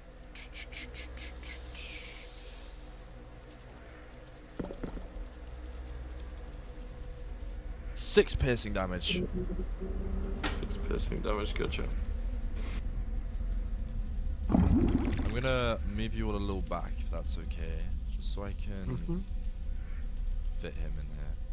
The Skitter Swarm, Funky boy. kind of seeing all that's going around, immediately burrows into a wall nearby, disappearing. Now, I will add something that's a little helpful. Yrene, you still control your little shadow. Would you like your shadow to be here?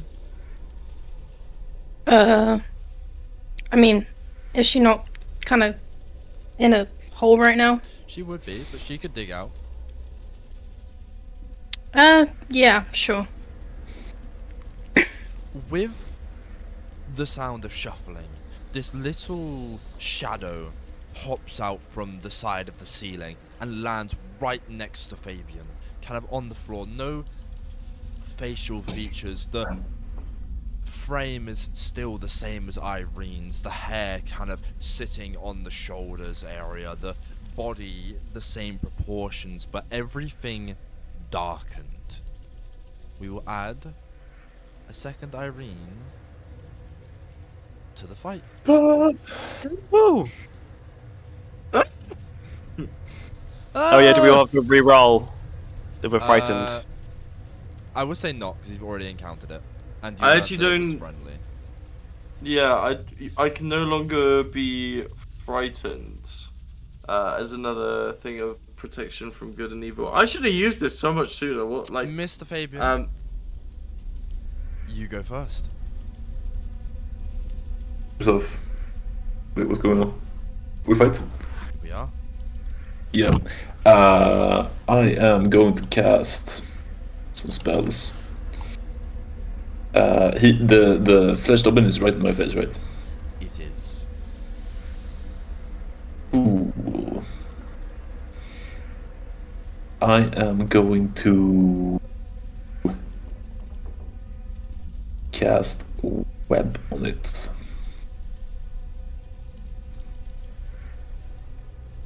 I need him to make a athletics check for grappled or be restrained where he is. Go for it. So DC 15. Saving throw? Sorry? Oh, you're trying to grapple it? No, I'm casting web to grapple okay. What do I have to roll? it. Dex 15. Dex 15. He rolls a natural 1. That is a 3. Great. In this moment, what's Fabian saying to everyone? Fuck! Fuck him up! And I'm gonna do like the web and then try and back off. I would say there's relatively not much room to back off. You've got about 5 feet behind you. Can I see into the big room? Which one? The one down the S7. hall? S7. No, that one has a brass door. Door. Right.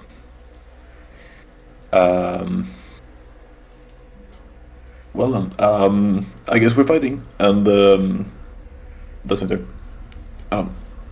No, yep, that's my turn. Mr. Garrison. Now, I'm going to say something that just makes combat a little easier. Reaction talking doesn't mean only one person can talk. Reaction is multiple things like a roll or anything like that. So if someone talks on their turn, everyone else can get involved with that talking. It doesn't have to just be one person. Cool. Let's run it. Alright. Let's go! I'm still working out what I should do.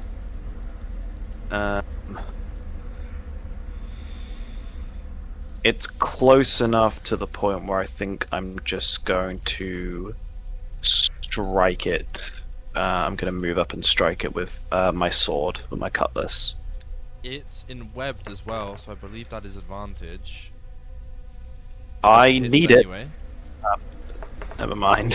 I forget how much That's a hit. plus I have. So advantage, which means sneak attack. We love to see it. I'm also going to activate my. Actually, wait, no. Hang on, I need to double check something. Where is it? Oh. Also, Hex you have Slayer. advantage on attacks since it is restrained. That is Yeah, no, I've exactly used that. what I just said. Okay, Hexslinger yeah, doesn't sorry, need my bad. it. I can use all my items for Hexslinger. No, Cool. I'm glad you know. I'm glad you know. So where the fuck is sneak attack? My wizard's cooking, bro. Yep. That's that, and what were the first two? 1 and a 4. 5. Go to the bloody. Oh, this is so annoying to do. 5 is whiskey bottle, which the target drops anything it's holding, so it drops its halberd. Until the end of its next turn, then the target, when the target picks up the item, it must succeed a DC 15 dexterity saving throw, or drop the item immediately. Okay. Free action, no bonus. There's not really anything I need to say. Just, yeah, fuck it up. Actually, no. Watch out for the skitter swarm, or watch out for the giant centipede thing. It could be anywhere. As we move to Brighida. Is there enough room for me to even like push past everyone in this moment? Look, I can step back. That's part Because of it. I've got burning like right in front of me, so we're all like It's a very piled on tight top of me. place. We're all piled on top of each other. Okay, if I'm in melee range, I will bonus action. Shillelagh, do all that stuff. I'm gonna have to say this every single time. Start combat. Yeah, that's fine. I've got my shield as well, and I'm going to strike at it. Oh, I do have advantage. Do I have I'll be right advantage? back 1 second. Because it's in webs. Yeah, I do. Okay, cool. Ugh, that's even worse. I don't think that hits. Both of them are a miss. Oh no! I think it's just because we're all like so compacted together. I can't get like a wide enough swing to connect with the flesh dobbin. But so with my free action, can I like make a sense to where that that swarm, Yeah, the swarm is? Yeah. Give me a perception check. Okay. It is a 24. On a 24, you can kind of hear the active like crawling of it moving through the back end of the wall, and currently it is right next to you. Ooh, okay. I hate that. But I can't really do much about it because it's so buried in the wall at the moment. I'll let everyone The know. sounds of it, but not see Yeah, I'll let everyone know that it's like adjacent to us and that we should be careful for any attacks from it. Yeah, that's my turn. Yrene. I'm gonna have my actual person just try chuck a dagger at it whilst my shadow figure runs at it and tries to like stomp on its hands Go for and it. strike it. Give me a roller. Fernan's gonna go. Oh! Natural 20s. The damage dice of whatever it is, if it's a D4, that is already 4 damage. Mm-hmm. It's a D8. Okay, so that is 22 damage with your dagger. Fucking hell. Lovely. And then my little shadow figure.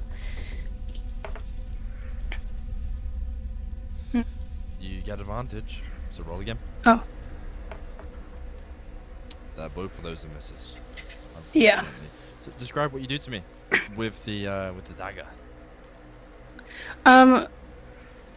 Who's in front of me? Kind of Fabian. Okay, I feel like. Oh wait, no. This Yrene's over here.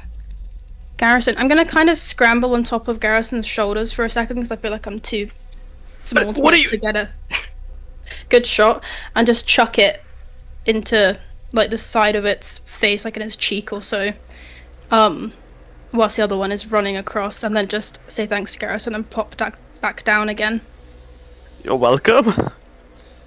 As she does this, you hear a dagger zoom past your right ear, kind of grazing a little bit of it before it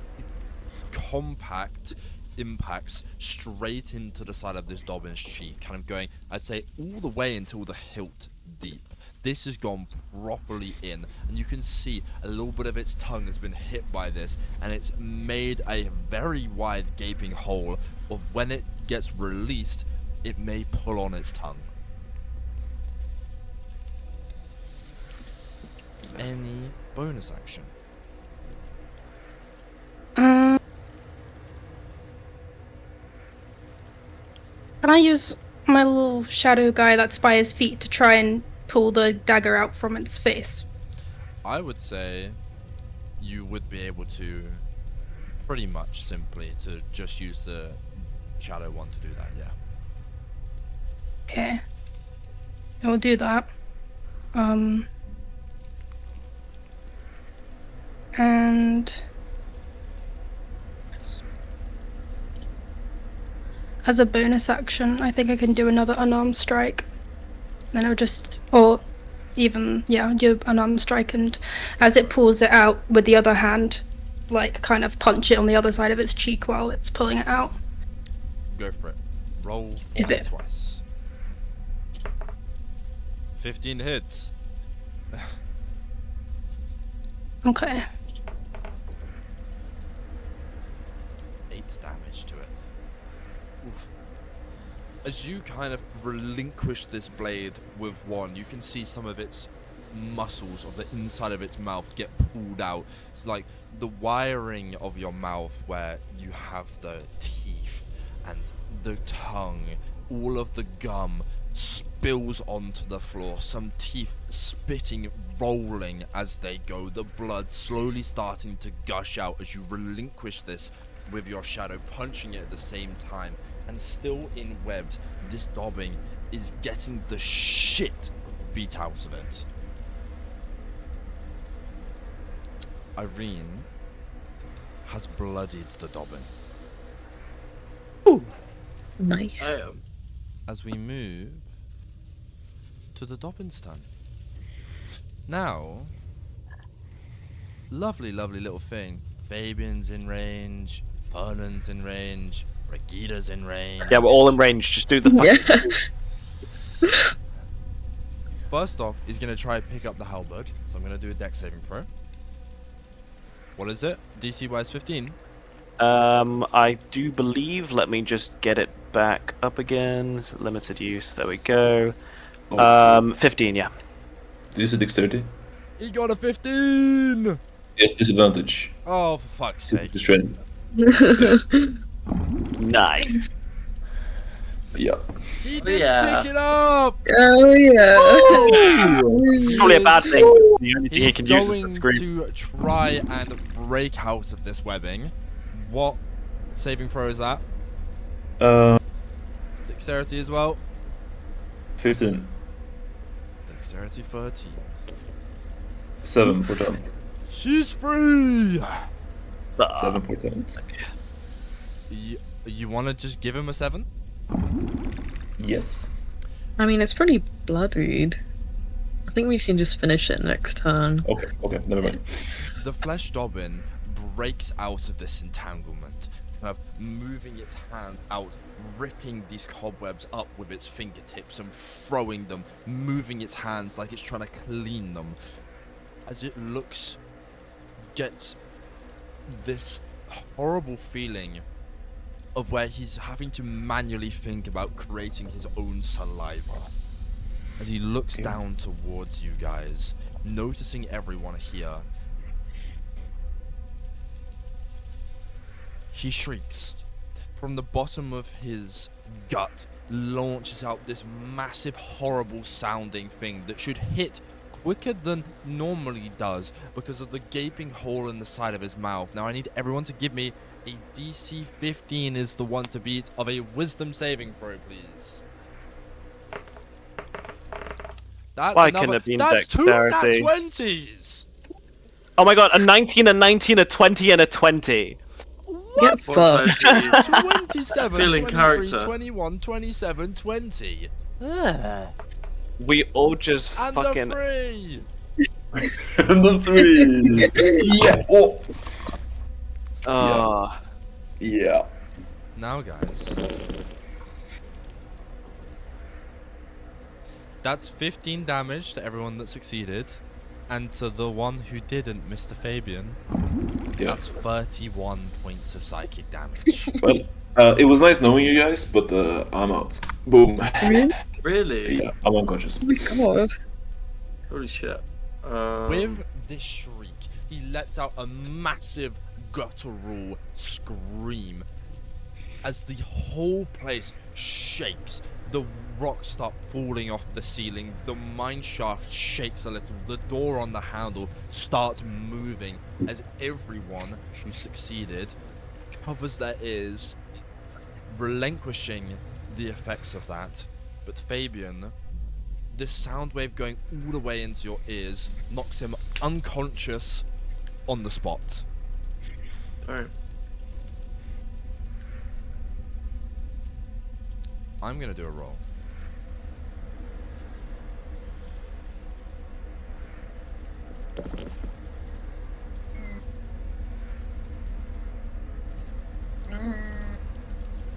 Skirmishing around the wall. Skirmishing in the floor. Brighida, you feel... Does an 18 hit you? If it meets it, then yeah. Meets it, beats it. So yeah, that hits. You feel this tiny pierce on the bottom of your leg with two little fangs hitting you before a swift scuttling sensation. You feel the inside of your calf being ripped apart as this... Wait. Roll for Go on. disadvantage. It was in the wall. Oh, is it? Oh Uh. shit, really? Does Brighida not have like any form of protection against that with the What I have, yeah, I guess I have the protection from evil and good. Okay, well, it would have just been a normal roll then, which hits anyway. Yeah. So, Those have disadvantage on it. Okay. Brighida, as you feel your calf being ripped up inside, your muscles being devoured, you feel the sensation of it moving through your body. Calf to knee to thigh, all the way to abdomen to chest. It's ravishing around inside you, starting to eat your large intestine, have its way with your kidney, move around to these muscles devouring from the inside, feeling them drop to the floor as they're getting weaker and weaker. That's going to be 7 piercing damage Yeah. and 4 necrotic damage.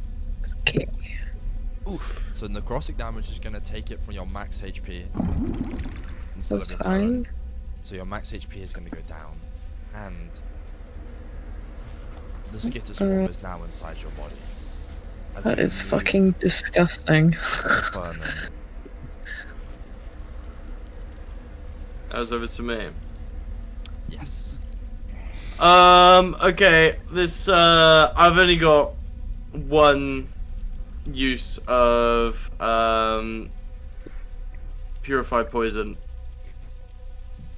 So either we save it. No, I might as well just use it now, right? Right. I mean, Can't use it myself. Wait, does holy water work? Does holy water? No. No, no. That's just for fiends or undead. Yes, I will purify poison on Brighida first thing as my bonus action.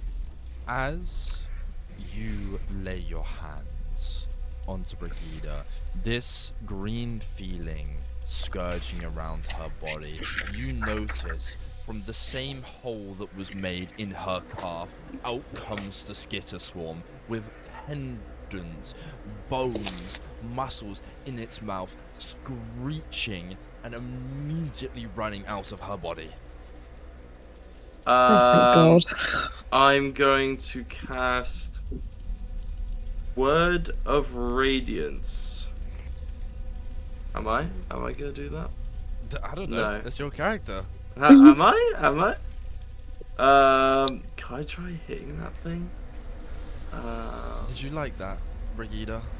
That was like some shit out straight out of like alien movies. It was like really gross. I hated that so badly. Make it happen Oh, I know again. what I can do. Oh my I know what I gosh. can do. Okay, can I just pick it up? Is it like Can I grapple it? I'm not sure you would want to grapple that, but you can. I'm gonna give it a nice divine hug. If you miss, it may burrow into you.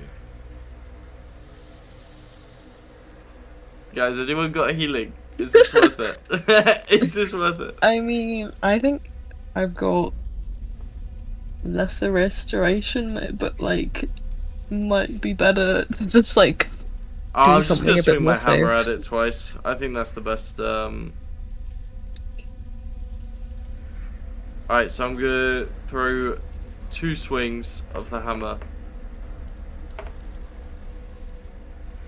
Both Okay. are hits. Both are hits. Okay, so I'm going to, on top of that, I have 1 divine smite I can use. Okay, so I'm going to divine smite, which oh, it's not an undead. Okay, I'm still gonna do it. I want to blow that thing up. So I'm gonna do a divine smite. Where is it? Where is it? Where is it? That's gonna do 8 radiant damage, and then 11, so 19, and then 2 rolls. Okay, I'll just do the math in a second, and then another hit, and then Okay, 2 rolls. I'm gonna save you from doing all the maths. It's dead. It gets fucking blown up. That's what happens. The hammer goes straight on, and the thing just goes with like a thunderous bell echoing. And you know what? Yeah, that's all I could do. I used everything just to one-shot that thing. With And a so- thunderous belt, all of its limbs are split apart, legs going different directions, hitting the walls, blood bursting all over your face, Fernan.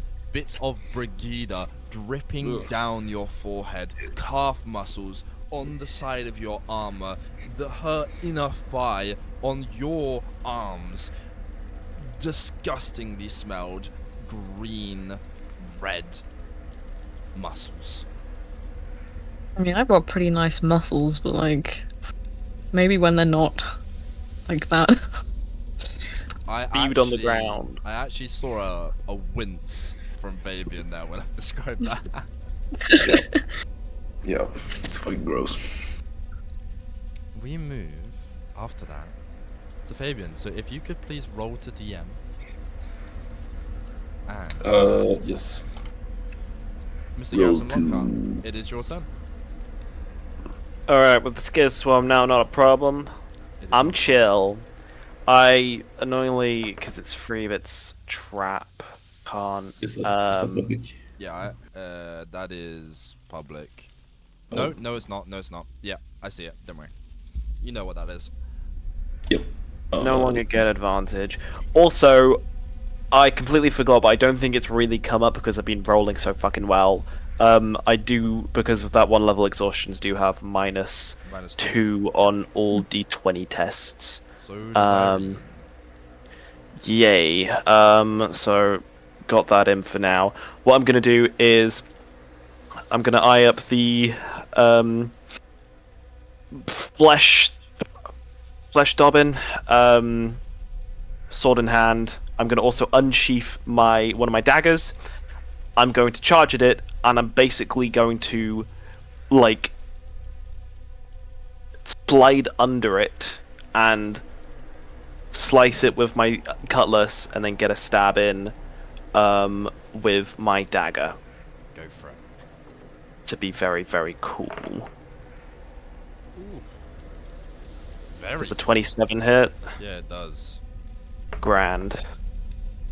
You Does get that- sneak 13 attack. damage. Does a You should 4 get really sneak hit? attack as well. Yeah, it does. I should. Yeah, because we're in 5 feet, or an ally is in 5 feet of what you're attacking. I always fucking forget that that's I also will remember. It's fine. so much. So I get sneak attack for that. Where the fuck is my sneak attack? There it is. Oof. That was rough. That was rough. That was still a 7. But I'm Needs going to to use roll. my bonus action to use the light property of my cutlass to take another attack with my dagger. So let's roll for fuck. 11. Unlucky. Yeah. If someone has heroic inspiration, they can give it to you. I have Yeah, I'll heroic give it. inspiration. Because I... If Are you you would sure? like to reroll. I can use... I can use save my... it. It's up to you. What would I need heroic inspiration for myself? rolling with Like, disadvantage. everything. Everything. Yeah. I can use my own. It's fine. Because if Yeah. I'm hoping to kill this thing, and if I do, I will get that heroic inspiration back. Okay. So let's do that, and then roll again. That is That a was hit. much better. There we go. 1d4 plus 5, 9 damage, but also more sneak attack. Sneak attack. Let's do a little bit better this time. Fuck yeah, that's 18 damage. You do the math. I'm hoping I've killed it. How do you want to do it? Slice and dice, baby. As I said, I'm gonna literally. What's the word where you like when you kneel and just slide? You know what all the footballers do when Yeah, they slide like. tackle? Well, Knee slap. yeah. With my cutlass in hand, I'm just gonna slice its belly open, while going under it. Yeah. And then, as it's kind of like, bucking and screaming in pain, I'm just going to nick its eye out with my dagger. Guts spilling all over the floor. Lungs hitting the floor. Spilling. Going left, right. The large intestine slowly wrapping all the way out like it's visibly being pulled. Everything falling and hitting the floor with a disgusting squelching sound. As his eye is poked out and completely dismembered. It falls to the floor. Instantly dead. Yay! As that's happening, goodness. can I quickly run to Fabian and give him some healing? You can. I will pump a cure wounds into him. Let's do this one. Fucking hell, Fabian, you're getting a treatment. 20 HP. Yeah, he will heal for 20. That's like half my HP. What the fuck? Well, Mr. I Fabian. promised Maple. You know, I gotta heal everyone. Yeah, real. Welcome back to the land of the living. You do gain 1 exhaustion level. Yep. Describe what it looks like, Brighida. I'll kneel down, put a shoulder, not a shoulder, what am I saying? Put a hand on his shoulder as sort of similarly to my lesser restoration spell. These twisting vines sort of emerge from my gauntlets and emanate this soothing, healing energy as they wrap around Fabian's body and heal him for 20 hit points. Very nice. Is it like I jolt awake or I am gently woken up from a nap? I'd say it's pretty gentle. Gentle after just being ate alive. Yeah.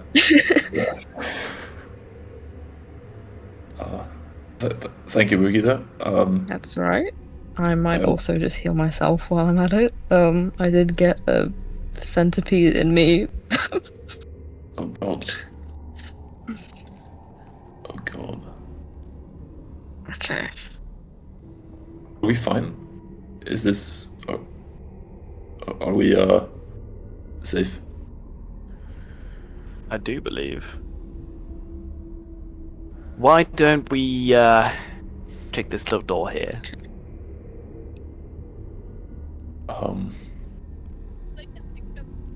Yeah. I have... Do we take a little breather first, or do we just go straight on? I don't know how much of use I'm being if we end up in another fight. What, do you want to take like a quick short rest, maybe? That would be... Yeah, let's do that. Okay. I'm gonna be honest. I don't think you'd be able to short rest her. No. Yeah, that's It's actually pretty fair. gross. So. Well, I can maybe. Meditate. I can meditate anywhere, and that's a proven fact. I know where we can short rest. In my No. riverboat. Oh, great. Yeah. Yeah. Maybe this stench is too bad, and we should just keep going then. Riverboat. Short rest. It would work. However, if anything were to happen, no one's guarding it. Yeah. How about I meditate and you guys go in the boat? Yeah, I think he's probably sick of the boat, to be honest. How about you guys? My go in shadow the can boat? guard. Yeah. True. It's a shout. If you'd True. like to do that. Why not? I kind of quite reluctantly hand the shadow the toy riverboat, and then I kind of channel the hex magic into it, and we all sort of envelop into the riverboat. I really need to decorate this place. Take a short rest. Yeah. Yay. Where do I take a rest in DND Beyond? Wait, which one do I do? Recover, reset maximum HP changes, or automatically apply healing? Click short rest, and then it would just be use a hit die. Yeah. I'm done. I think if it automatically Brighida apply just healing. went like, I yeah, would- you fucking idiots don't know what you're doing. Watch this. How many hit die do I use? Do I press the die button or just do it? Okay, I'm just gonna short rest and then. Oh no, you did have to roll the bloody I dice should button. see to get the many healing. rolls on my screen right now. There we go. There's one. Yeah, I Fernan fucked up. heals Hang 6 on. HP. Do I do more than one though? Like how many? No, just No, one. just one. Just one. Yrene regens 2 HP. Better than nothing. Great. I have a +1. Oh, Why isn't it Don't letting forget- you roll anymore? The roll option went. Hang on. I'm just gonna reset the page. Do we get rid of our exhaustion as well with a short rest? I don't think so. No. Fuck. Exhaustion only goes from a long rest. Fabian, are you regenerating fucking 18 HP from one short rest? I'm pretty Damn. good. Why Because- isn't it? Why the Feel fuck isn't it different. letting me do it? Back to like I full don't- HP now, no? Basically. Almost. Almost. Aye. Is it not letting you short rest? It's just I think I forgot to press the bloody the roll button. Hang Let me on. see if I can help you. I don't know if you can see that, but There's Gonna- those boxes if you just click that and then under it. I did, but I didn't press the roll button. I just took a short rest and it didn't. It's just 1d8 plus can- 1, so I'll just do 3d8 plus 3. Yeah. 1, 2, 3. Cool, that's 14, 15, 16. I would say, as you all get slung out of this magical Jinxcraft boat, the little shadow still on their guard, watching all that happens around and surveying the area. You see one dead centipede right next to where the boat was, from where the shadow had to have stepped in momentarily. But with an hour's worth of rest, I'd say some more than others are feeling refreshed.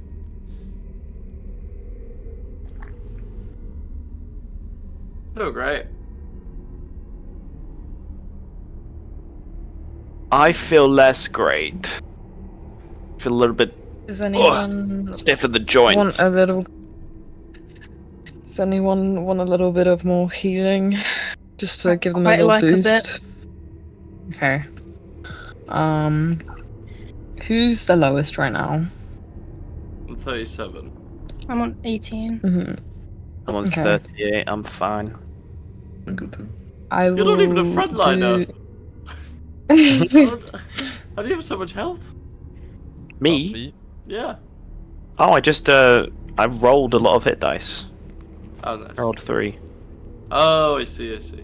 Wait, what's your max? I'll do a. At 7, it's you get it's your level. No, what's your maximum HP? Oh, maximum HP, 45. Oh, okay. What? Got low constitution because Oh. I have a blood disease. Whoa. I thought it was apparent to just give myself shit constitution. Yeah, I mean, it makes sense. Yeah. Can I cast Cure Wounds onto Yrene as well? Okay. That will be 2nd level as well. Oof. So- 24. Irene's loving that. Pretty good. What does it look like, Brighida? Do I have to repeat what I just said to Fabian? I Well, it's mean, different this time, it's innit? literally just this. It's really just the same action. I got my minds. Customize it every single time. Ah, I miss Maple, guys. I don't want to do the healing anymore. Like the paladin. All right. Lay on hands. Let's see what's through this mystery door. That Garrison said that in that way. Thanks, That wasn't me. Is it I locked? believe. Is it locked? That is the question.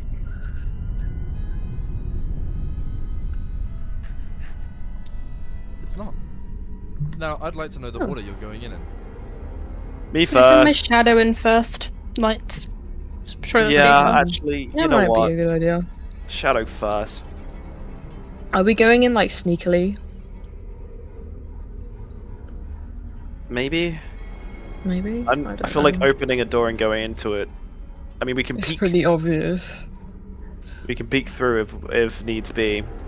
We Okay. are still Just be radiating careful. light, I believe. Yeah. How long does this divine light last for? 1 hour. I can. Okay, so ended everyone is then. pitch black right now. Yeah, I would say after the incident of the short rest, there is no longer vision in here whatsoever, apart from the green, purpley glowing sigils placed within the walls, and this brass door that stands ominously in front of you. I will instantly re-enchant my hammer to project light. I don't know if anyone else wants it, considering you guys want to be stealthy, but I will sit in a corner if need be. But I'm afraid of the dark, so I'm not. You're afraid of a lot of things. What are you not afraid of? I don't think I'm afraid of Yrene anymore. Well, that's good. She is a child Yeah. after all. Yeah. Yeah? Yeah? Onwards. Cool. Yeah. Behind the heavy door is somewhat of a filthy laboratory, lit by sickly, bruised, coloured flames. Shelves that line the walls, cluttered with bottles and flasks. And the benches are strewn with parchments, soiled blades, surgical tools. The malformed corpse lies on the tables here, and is in the process of being dissected and fused with the corpse of a rat-like bipedal figure. In front of you is a project to what looks like create a better flesh dobbin, using the rat folk corpse in front of you of an unfortunate traveller that, by the bite marks alongside him, a minion took from the side of the road. A plague-born traveller, which you can tell pretty obviously. Garrison, you've had your times spending around the whole of Druskenvold. This is an unfortunate soul from Bonia. The lab is, as I said, lit with these bruise-coloured flames. The miasma filling in the deep drift around this whole area persists here quite strongly, and deep within a ritual research for this horrid experiment is this sickly looking woman in the middle of the room. Oh, God. Ew. Ugh. Her face long, massive adorned teeth that go to the corner of her mouth. These amber eyes that slowly go in with the flames of the room. Her strained hair that goes all the way down. Her long neck that is adorned by her own centipede with these red amber eyes. This cluttering face that looks like it's going to bite out at you. His normalized legs, where there would be hundreds of them, are now replaced by tens on tens of tiny little hands stuck into the side of his body that move all in different patterns as they both are doing multiple concoctions on the table as she's deep in thought and hasn't noticed the door open. Garrison, I would say you are the only one to have found a proper look inside this room.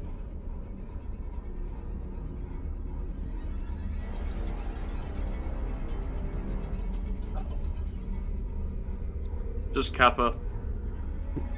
I halt for a split second, and I whisper to the rest of the group, "Are you sure we want to do this?"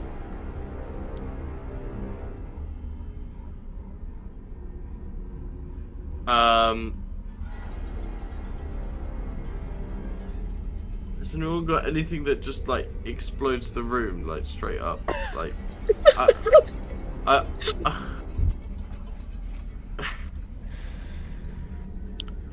I take If another only step there was the- forward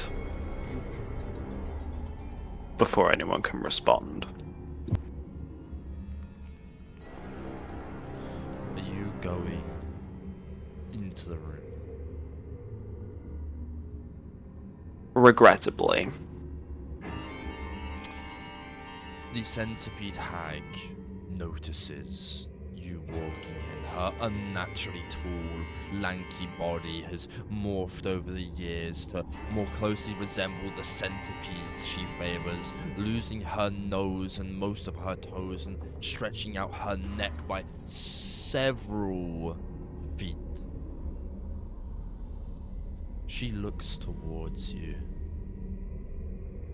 Her centipede scuttling all around her neck, not attached to her body, jumping onto the table, slowly moving towards the door, locking contact with you,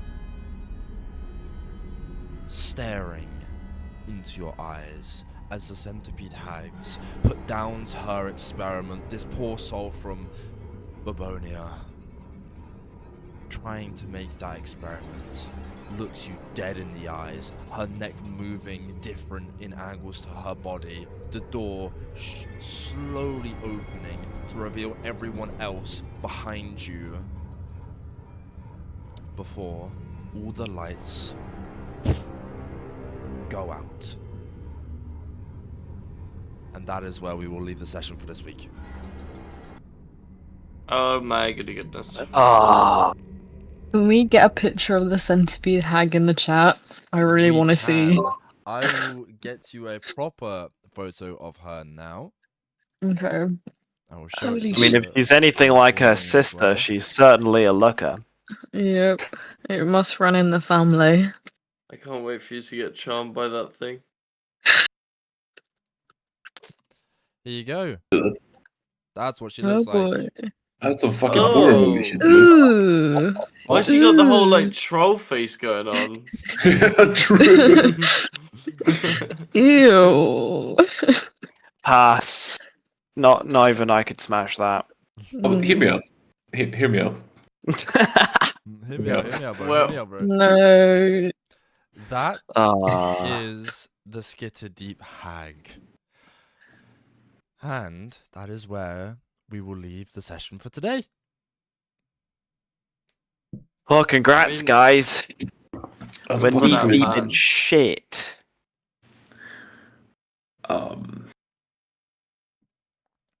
Dino time? I don't know. Oh, is this room big enough? Actually, Guys. genuinely, polymorph the room and just let it Well- go. I also have another image of her if you would like to see. Yes, You know please. what? More the merrier. I We have to see I it hate from every fun, angle. so I'm gonna shit on the parade. And I'm sorry, but the T-Rex thing was kind of an illegal move. Something felt off about it, and I double checked, and the T-Rex's CR is 8, and you can only polymorph into animals that are your level or below. Oh. You're already level 7. Oh well. Shut up, Yeah. you're the GM! You should be on I that. No, don't it's fine. care. I'm not a rules lawyer. Now, That's Okay. fair. And it was very cool. It was very at cool. that It's monkey image, thing then. Yeah, that's fucked. Ew. Crazy.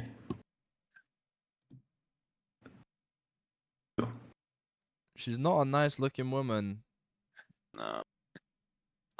She's really, really not. Very, very. But next session, we deal with the hag. Yeah. So, I will see you all next week. Mm-hmm. Alright, perfect. Yeah. Bye. GG's, Bye. everyone. Bye, guys. We actually